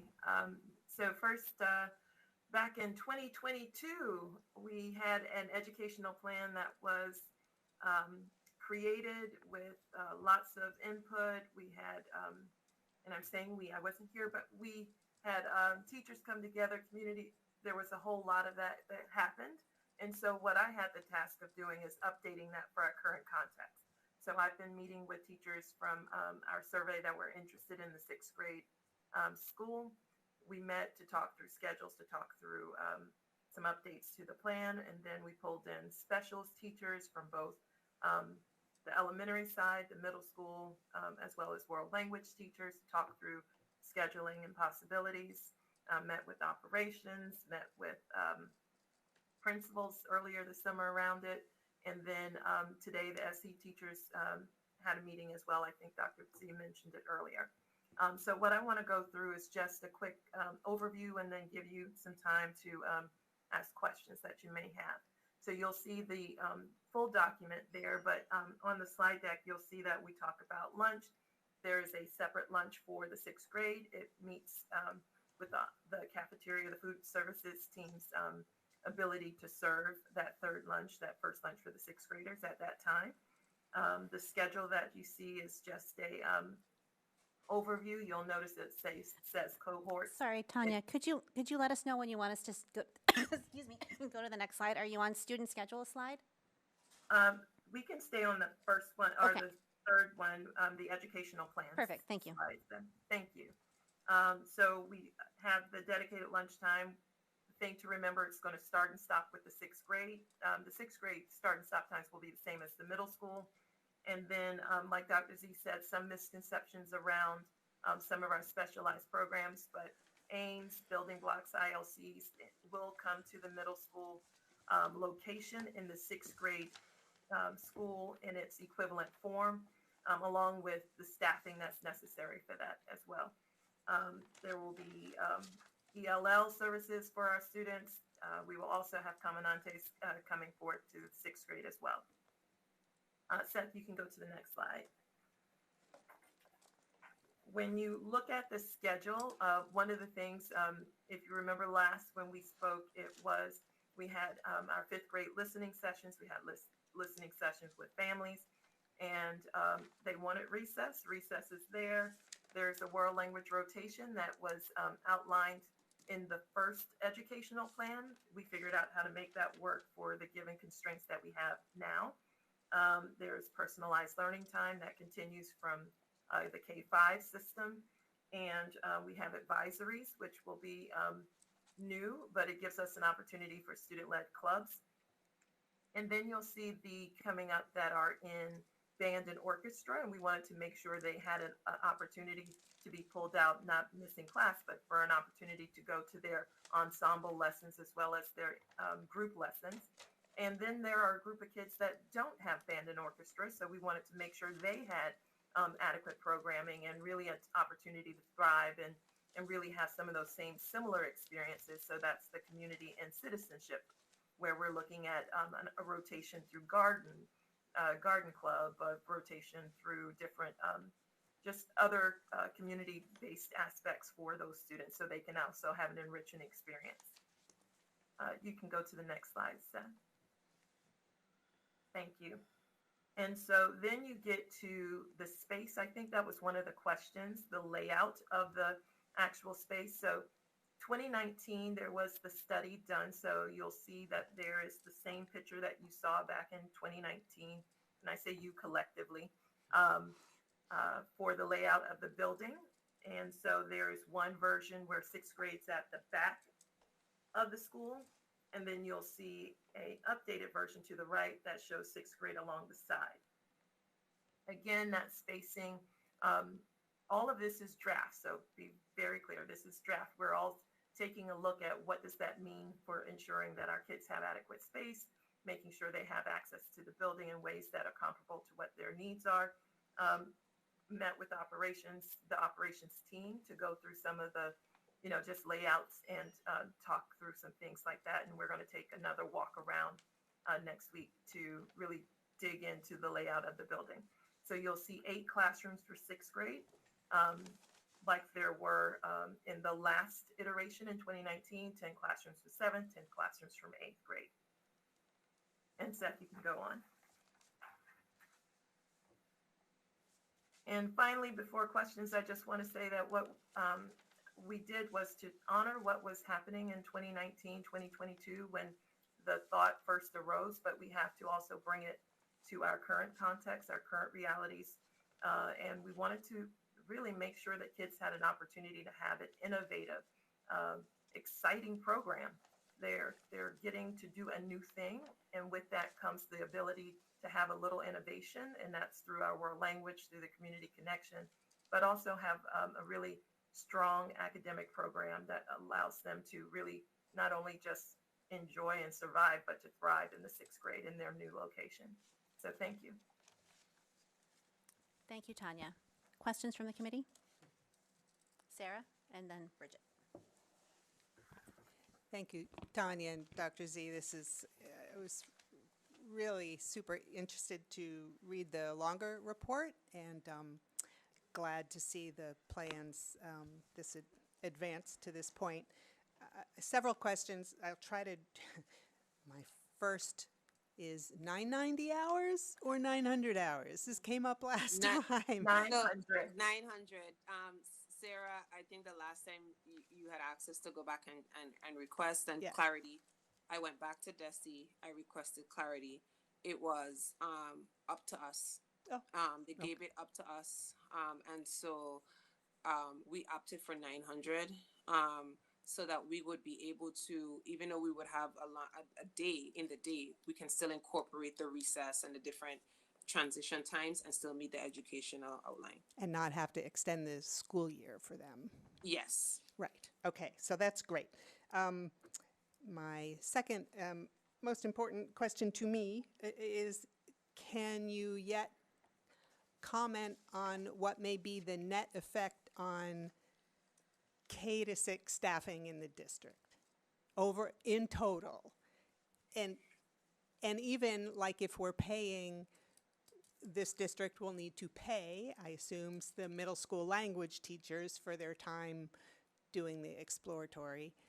You know, do you have a sense of, because this program seems great, but does it mean we need to hire 5 new educators? I know we need an assistant principal, so there's already that. Do you have because of course I'm thinking budget and it's largely driven by staff. So do you have a sense of what this means for staff levels for the district as a whole? So as what we've done is done ideal and, you know, Shannon will say, what is the ideal and what can we afford?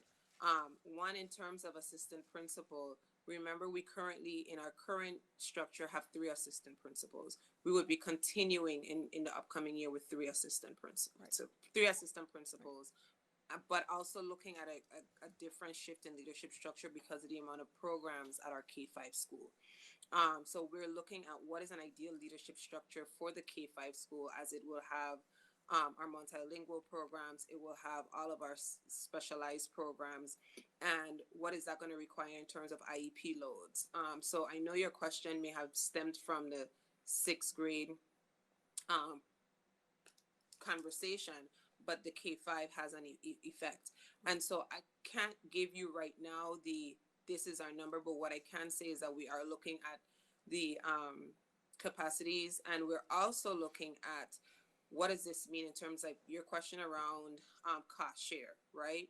That's the importance of having the deeper conversation, and Tanya and the team working, Wang, Joanne, the different exploratory teachers working to finalize this schedule. What that does is that tells us how do we currently balance our specials. Is it going to be that our special teachers are isolated to 6th grade? Is it going to be that our special teachers are shared between multiple buildings? What does that impact look like in terms of our world language and the cost effect and the balance of sharing them as well? So our goal, well, Shannon has been driving us to be done by mid-December with our budgetary layout so that we can have that identified. So our goal is that, I believe, we kind of beyond our deadline, but our goal is to really get this finalized, and our schedule. This is the importance of having the schedule, Sarah. So we're in that. We're looking at the K-5 new school, and then we'll be able to adequately lay out and say this is the ideal staff plan, and then delve deeper into this is the affordable plan based on what we're being told. But we're going to start with what we need, and go from there. Could you just repeat the date that you said you were going to be discussing with Shannon? You said December, is that right? No, Shannon has told us that we have until. Okay, Yeah. was driving the bus. Shannon said December what? I don't remember. Okay, I can just send you the December. No, not December. Not December. We have to be finalized with our draft in December, but we have before December to get this to Shannon. I will get this to Shannon next Friday so she can meet her target deadline, Yeah. which is why I just wanted to hear the feedback from the school committee. Okay. Thank you. I'll defer my other questions if you think there's time after everyone else Okay. has spoken. Thanks, Sarah. Bridget. Thanks. Well, first off, yay for 90 hours. I really like these. No, 900. I'm sorry, for 900, yes. And recess for the win. So Yes. that's really important. I like the exploratory languages. I love that there's clubs and other experiences, depending on whether you're playing the instrument or not. And I feel like there's some real innovative pieces and the details are coming together. I have so many questions, and I'm going to try and to limit it to 3. The first one is just like specifically about the structure, this is much more of a middle school structure. And the original teaching team in like the 2022 group had suggested keeping the sixth graders on what they're doing now, like 2 teachers in flipping. And then I was wondering, so when you make this change, how does that integrate with the existing curriculum or program of study? And how do we keep that continuity that I know that program of study was sort of aligned with in mind? So that's my first question. So the students will still only have the 2 teachers. So one teacher is math science, the other teacher is English social studies. So they're still only the 2 teachers. We kept the same model. It's just the way it's laid out probably looks different because we're not used to seeing math and science that way. Yeah. But it is the same laid out. And it's also the same curriculum. So the curriculum that's currently K-6 will go over to 6. So there are no changes to the curriculum. They'll be doing Open SciEd for science. They'll ready classroom math. All of those things, magnetic literacy, all of those things stay the same. Oh, super. Thank you. You're welcome. That's great.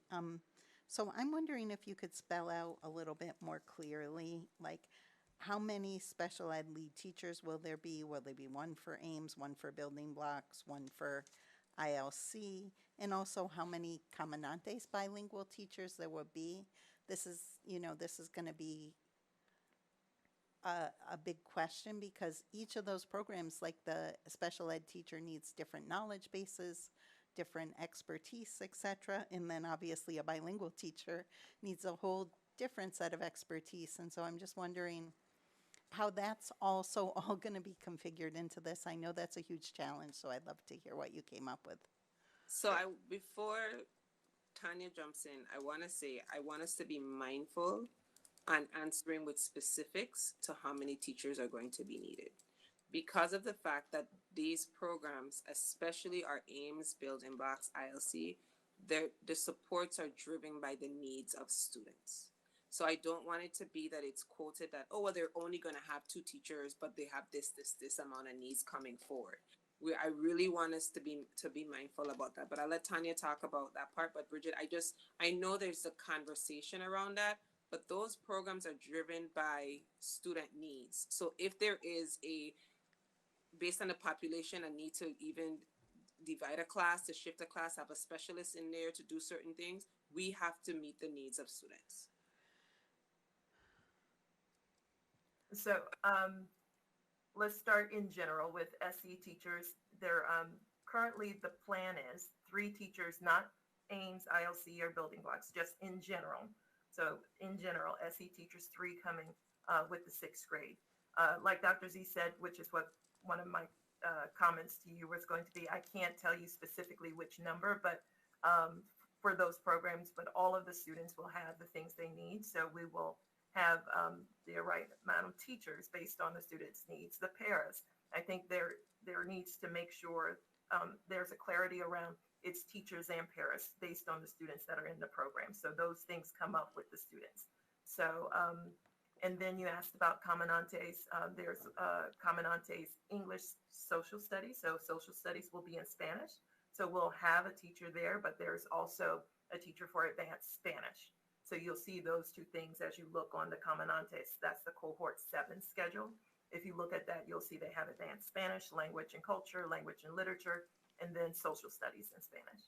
Super. And just to clarify with what Dr. Z said, my concern was sort of almost exactly the opposite. Like if you look at the documents from 2017 with ILC and Ames at that time, we're supposed to have 1 teacher for every 10 kids in those programs.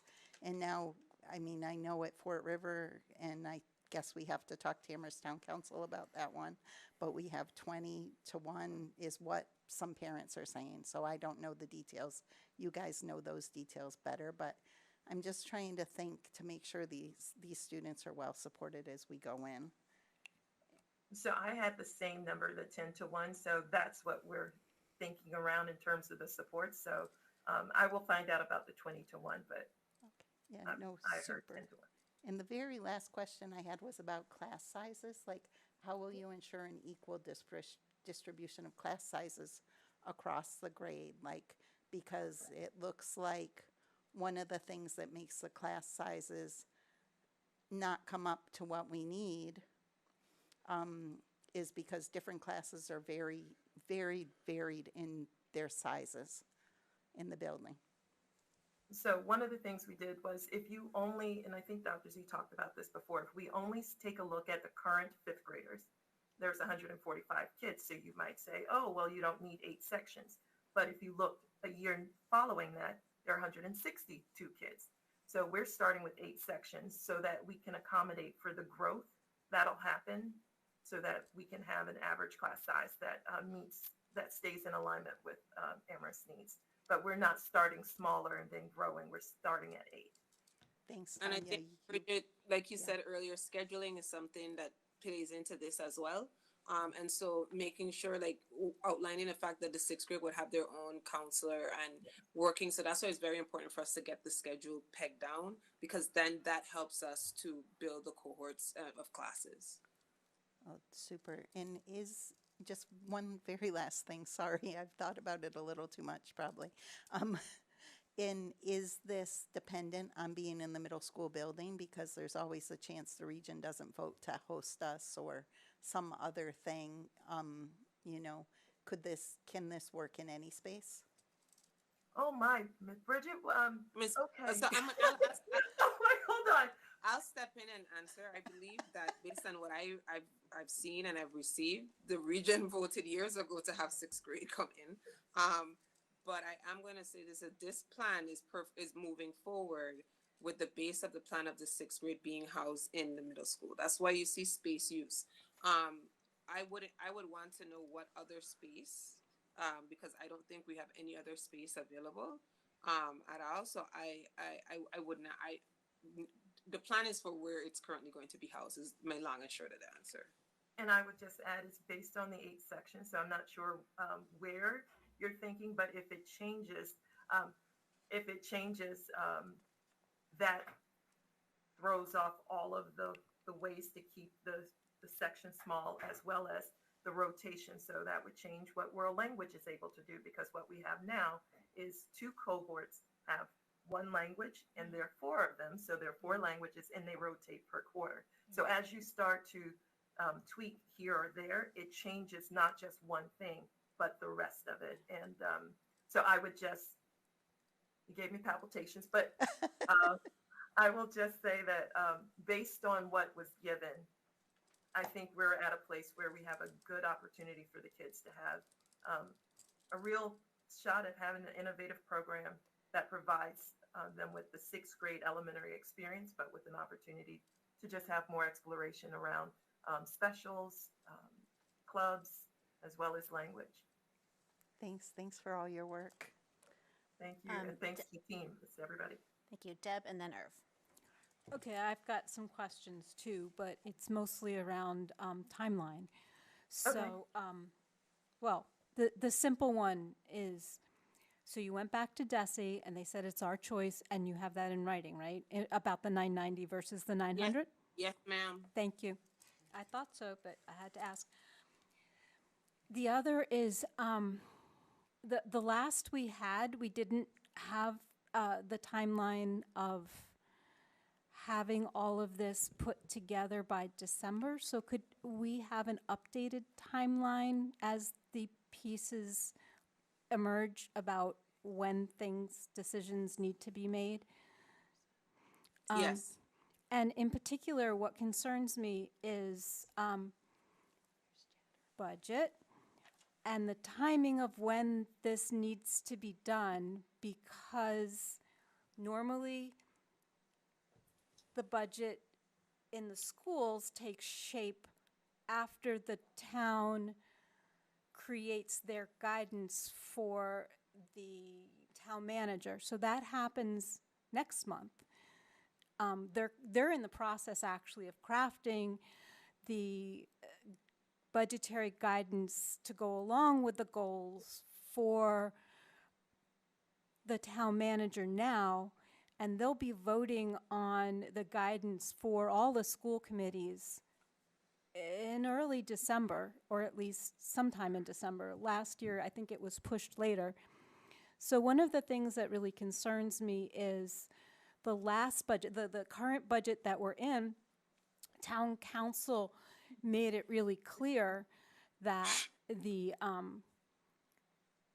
5% increase over the previous fiscal year that they're giving us, 4% was going to be built into the base, and there's a 1% one-time only part of our budget that they will not be giving us going forward.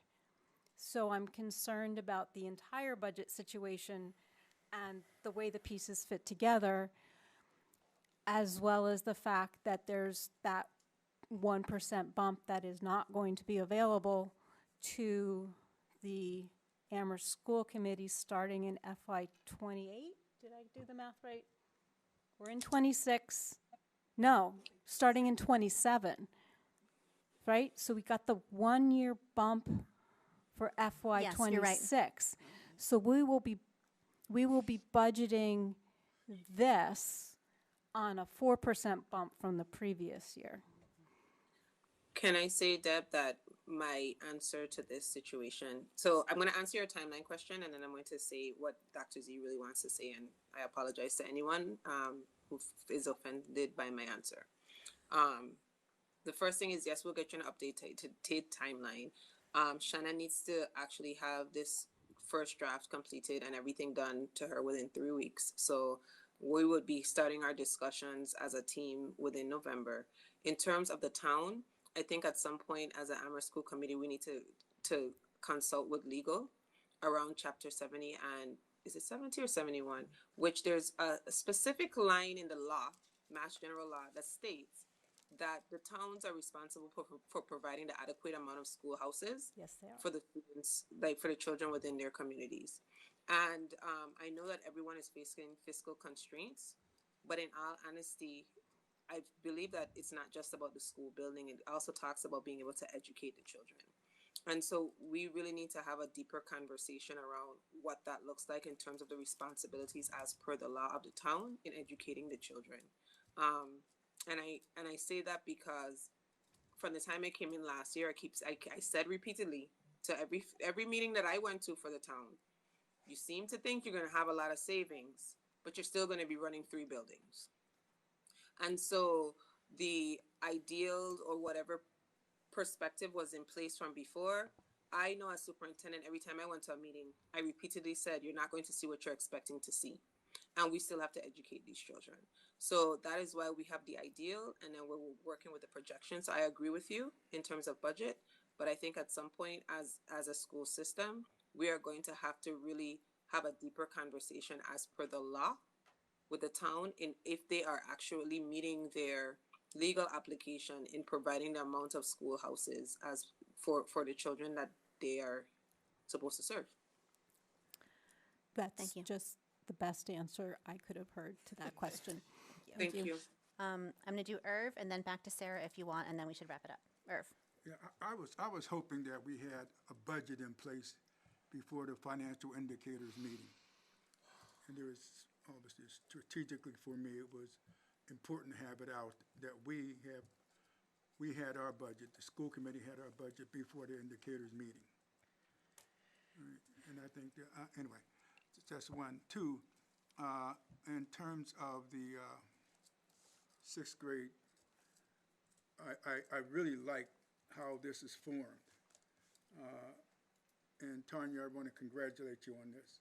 One of the things that's really important to me, and that is under commitment, where it says in the last sentence, the 6th grade school will ensure that every student is known, supported, and challenged, making an essential step in this district's ongoing commitment to excellence and belonging for all learners. And for me, any school, if they cannot obtain that, then there's no learning going on. That is an essential requirement for learning to happen. So I really like that part of what you just put in there, and I think that's something that should be put not only as a commitment, but a general statement of principle and guidance to how we see education in Amherst, especially at this level. Well, thank you, but I just have the privilege of being able to share with you all the work of everybody on this team, but principals, teachers, students, families. I just have the privilege of being able to share it with you all, but this is the work of a group and not one, but thank you so much. Thank you. Sarah, back to you for your, any other questions, and then we should wrap it up. But if I could follow up on something Irv just said, if I heard him right, I think the language that you just approved of, I think it's in this longer document. I think it was under mission and vision. So Well, I'm just looking at the document now, and it says commitment. there's a 27-page document that we. Yeah, and I'm just looking at what I'm looking at. I don't Okay. know what you're looking Yeah. at. Okay. You can look at what you're looking at, but I'm gonna look at what I'm looking at. When I'm looking at where it says commitment. That's fine. I wanted to ask about the personal learning time, just because I don't want it to turn into another flex block that Tanya's laughing. Okay, so this is going to have oversight, right? This is isn't going to be kids. It's currently in place, Sarah. They Yes. currently do it at the elementaries right Okay. now. Okay, well It's- then, it's can you where- expand a little bit? Do they all stay in their, I don't know, classroom? It's structured learning, but there's also it's now my path for kids on reading and math, but it'll be called iPro in 6th grade. But this is also where students that have SE needs get pulled out. It's intervention.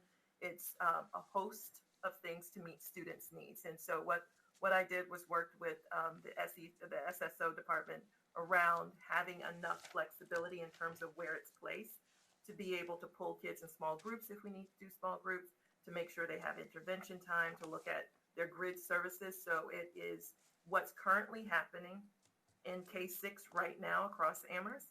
It's just moved to the middle school, and it might look different because it's cohorted in terms of how you see it. I really think the thing that's different is the layout of the schedule that might be different from elementary that you see now, but it's the same program with some tweaks and some innovative pieces here and there because of the time frames that we're able to work with to allow kids to have a more engaging experience around some of the things that they'll just get to do in 6th grade now. And Sarah, what I wanted to add to that is the one thing we learned about this whole process, it's all about being teacher-led and a plan being in place. PLT, if you go to Crocker, you go to Wildwood, you go to Fort River right now, PLT is built in at different points, but there is small group instruction that happens with a small group with the general teacher, independent one-on-one, and it's not just for students with IEPs, they're for students to build their specific needs, and it I believe it's also at Pelham.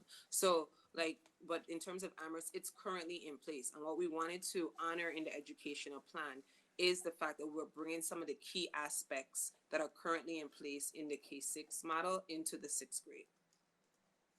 Great, thank you. Thank you. I just want to repeat something that Dr. Z said at the beginning of this, which is regarding established students at Crocker Farm, Wildwood, and Fort River who may be, whose address may move to a boundary of a different school when we finalize the boundaries, that those students will have the option to stay in the school they are currently assigned to if they wish to, and that siblings will be handled on a case-by-case basis. Is that correct? Yes. Thank you. I Correct. just wanted to say that. Okay, thank you. I think we can move on to our next agenda item. Thank you, Tanya, for your presentation. We you. appreciate it. Which was intended to be to discuss comments to be submitted to the DESE public hearings to review statewide K through 12 school finance formula. So in board docs, there is a link to an announcement about the Healy Driscoll administration holding a series of public listening sessions to solicit feedback on the Chapter 70 school finance formula. And there are a series of in-person public listening sessions that I believe you can also attend online and submit comments to. My understanding was that we had maybe thought about having the committee submit comments, but instead we're just going to encourage individuals to submit comments. Is that correct? Thank you, Sarah and Deb, for bringing this idea. Go ahead. I did something similar for the rural school hearing in the spring. And I mean, I gathered feedback, I gathered input from the school committee members, and then I just was given permission to speak on behalf of the committee. I'm wondering if you would consider doing that, or if you wanted it, because I just didn't have time to pull it together, putting it on the agenda for Friday. I think, so I don't want to put it on Friday's agenda because it's already, and I'll mention Friday's meeting in a moment. Last time, did we vote to give you permission to speak on behalf of the committee? No, I just asked for permission from the chair. Oh, okay. Well, you have my permission. Thank you. To speak on behalf of the committee. Okay. And anyone who wishes to give Deb input can email it to Deb directly. Thank you. And would it be okay if Sarah spoke on behalf of the committee, and because I'm thinking I would speak on behalf of the region? That is fine with me. We'll see about speaking, because I already saw the notice that not everybody who wants to speak may be able to speak. Okay. So you can just submit comments in writing. You can submit comments on behalf of the committees. Right. Of this committee, sorry. Thank you. Right. Thank you. All right, so before I forget, sorry, this is sort of on our previous agenda item about Amherst K through 6 restructuring. So on the topic of the defined boundaries for the 2 elementary schools next year, the 2 K through 5 schools, we are going to be having an additional meeting this week on Friday, October 24th at 5 p.m. It will be all virtual. The link is available on board docs for members of the public to join the Google Meet. And we will be hearing a presentation from Tim Ammon, our consultant who's working on those boundaries. I apologize for calling a meeting on a Friday, but Tim is not available tonight, and that was the only date that most committee members were available. So Friday, October 24th, 5 p.m., all virtual, to hear from Tim on the boundaries, on the input we gave him last time on the boundaries for the 2 elementary schools. All right, moving along, we have minutes from our September 16th meeting. Thank you to Sarah for drafting the minutes. I'm going to move that we approve the September 16th, 2025 minutes. Can I have a second? Second. Second by Irv. Any comments or suggested edits? All those in favor of approving the September 16th minutes, raise your hand. And it passes unanimously. Thank you. That was unanimous? Yes. Warrants have been posted to board docs. We don't have any gifts to accept. I have a question about the warrant, one of the warrants. Sure. You know, it's not normally something that I spend a lot of time looking at, but I happened to notice that one of them was a transfer. The Fort River transfer? Yeah. Do we normally, can you just fill me in a little bit on that? Is that normally done by the chairs? Normally done by the chairs? By by the person, I'm sorry, the person who signs the warrants. Yeah, so I'm still like trying to wrap my mind around cost centers and who has for you to do what. That appears to be a student activities transfer in the amount of $1,600. Yeah. I have approved those, several of them in the past. Okay. So it seems a standard practice. Okay, thank you. Okay, sure. Future agenda planning. Any thoughts on future agenda items? Bridget? Yeah, hi. I would like for an update on the steps taken on the Fort River support plan from the superintendent, as well as some discussion overall of the situation. I think some data on the amount of restraints and seclusion that are happening at the school. That's well within our purview to ask for that data and sort of get an understanding what's going on, because there's a fairly new law that makes the situation where you're using those things an emergency, and if we're having this level of emergencies in the school. What I would say is, Jennifer, are you willing to put that on our next regular meeting? I will, yes, I will discuss it with the superintendent. Thank you. But are you willing to put it on the next agenda? Yes, I will, for the November meeting. Thanks.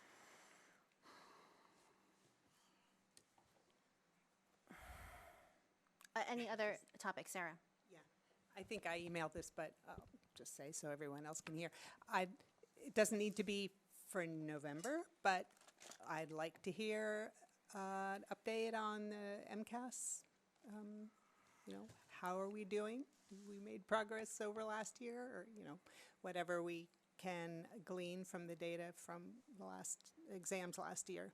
And also, because I saw an announcement on Facebook, I think that the student bills of rights were coming. I'd love to hear if those have been published or posted, or just where that effort is. Thank you, Sarah. Deb.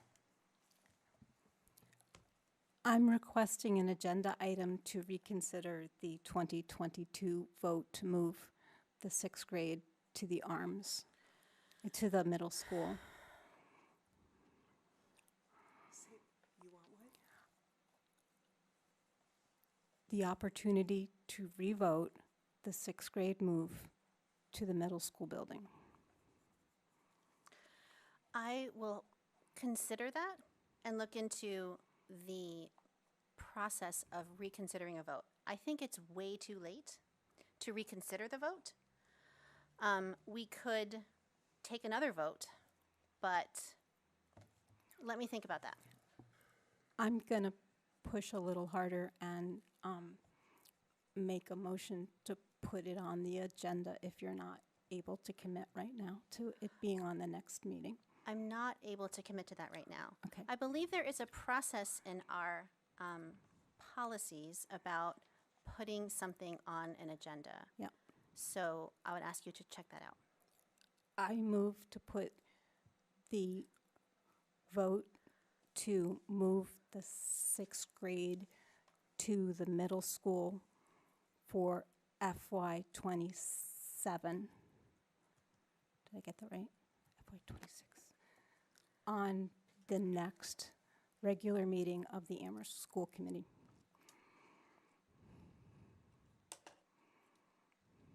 I hear that you've made a motion. I'm looking up our policy on BEDB is what it is. thank you. School committee agenda.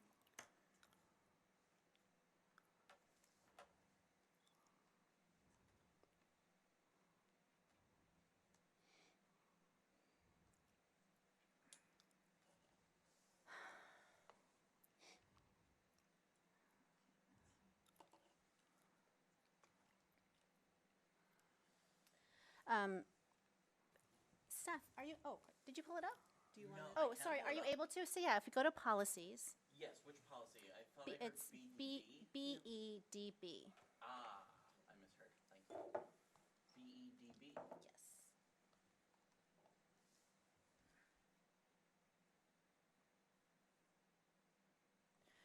So, I'm looking at the third paragraph. Sorry, I haven't fully read this, but I'm looking at the third paragraph, which says, items of business may be suggested by any member of the school committee, staff, or the public. The inclusion of such items, however, will be at the discretion of the chair and superintendent. A person desiring to place items on the agenda will request such placement from the superintendent or the chairperson at least 1 week before the meeting. Such request will be in writing and will contain background statements which explain the scope and intent of the item.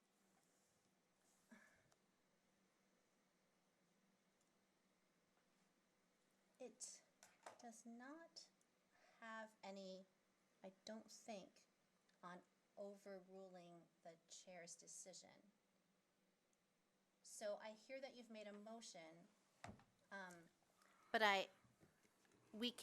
Sarah? Yeah, I don't think the motion's in order. Yeah, I was going to say, I don't think the motion's in order, and even if it were to pass, it wouldn't have any teeth. I thought that was Robert's Rules of Order, that the committee by a majority could vote to put a motion on the agenda independent of the chair's willingness to do so. That may be a Robert's Rules of Order practice, but there's no, I don't think we are obligated to. Robert's Rules of Order is a way of describing parliamentary procedures. Other than our policies, I don't think we have any requirement to do so. There's a policy that says we follow Robert's Rules of Order. Okay, which policy is it? Is there? Sarah? we set our own policies, and this one says that it's the discretion of the chair. That is true. I don't have a bird in this fight, but I would like to point out that on many other occasions, we have been found to have many contradictory policies. So I think it's, it's worth looking at. Bird in the fight, that's what you just said, right? Do you have a bird in the fight? Yeah, yeah. Hey. Bird in the fight, what is this? Cockfighting? I don't know. Bird in the fight. I do see, have I search for Roberts, and I do see a policy BEDF, which is just about voting, that a motion will be carried by a majority of those present and voting, except when state law or committee policy, including Robert's Rules of Orders, require a larger majority. So that is just about school committee voting. May I suggest that a committee member has expressed a preference for putting something on the agenda. The chair is not sure whether that is something that she wishes to do. May I suggest that we just go ahead and vote to see if that's even going to go anywhere? So thank you for the suggestion. I'm going to say, I appreciate your input. I'm going to say, Deb, if you find okay, where is it? BEDD. Say that again? BEDD. Meetings will be conducted according to Robert's Rules of Order, newly revised, except when those rules are in conflict with the school committee's approved policies and regulations. In accordance with Robert's rules, the committee may suspend parliamentary rules of order by a 2/3 vote. So I see the link to Robert's Rules of Order online. Will you tell me where in Robert's Rules of Order it indicates a policy, a process, hang on, Sarah, I see you, for putting something on the agenda? I'm willing to do this. I just want to make sure we're doing it right. Sarah? Yep. But that sentence that we're now looking at says, except when those rules are in conflict with our policies. There's no conflict. Yes, we already have a policy that says the chair decides the agenda, has the discretion to add things or not. Dr. Z? I know that there's a discussion. I do want to ask that, to add that one, in the policy it states the procedure for wanting to add something, which is that the committee members should state so in writing to the superintendent or the chair and explain why it should be added. I know we're having discussions. I heard even Bridget bring up something and requested it, and there was a commitment for it. But again, I find that there's certain things around future agenda planning that we need to be mindful of in terms of how things are presented. So I would just ask, because I think we're going around in circles here, that BEDD says unless it conflicts with the policy has a procedure for it to be done. I would just ask that it just be followed across the board, that at this point, Robert's rules does shift in terms of our policy, because the policy states who is supposed to do it, and if there is a request, how that request should be made. Thank you, Dr. Z. I hear you. I want to make sure that I'm being fair.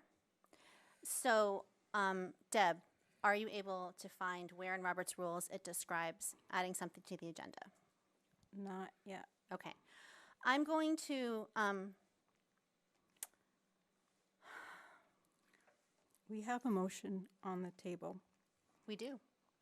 And I would say if we find that the motion is void after doing this more extensively, we can work on that, but I suggest we just vote on the motion. It might not pass, and then we don't even have to do the homework.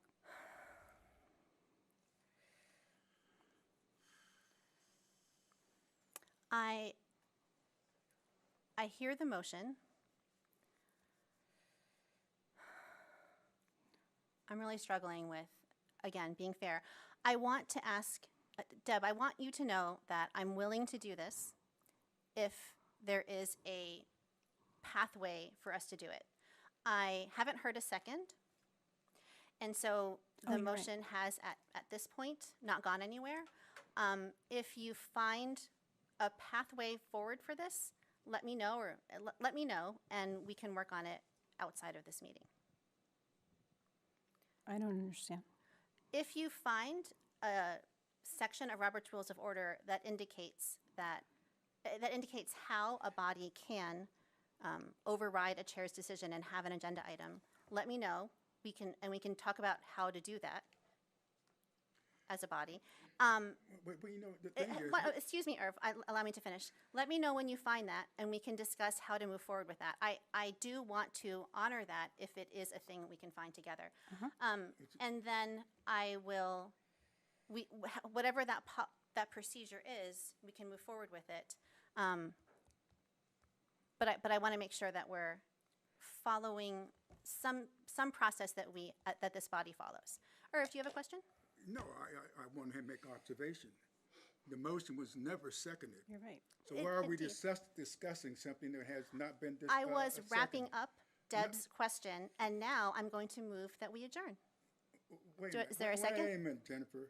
Well, all I'm saying is that we wasted all this time discussing something that we should have been discussing because the second had never been made and the chair never made that.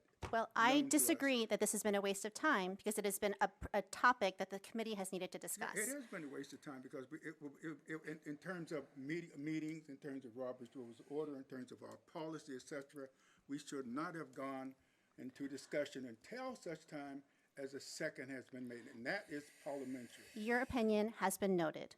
There is a motion on the table to adjourn. Is there a second? Oh, yeah, I second that. I want to get out Sarah, of here. all those in favor of adjourning? All those opposed? Abstain? The motion to adjourn passes with 3 yes votes. Thank you all. Thank you, Dr. Z, and Shannon, Megan, and Ivy for hanging in with us. Thank you all. Have a great evening. Good night.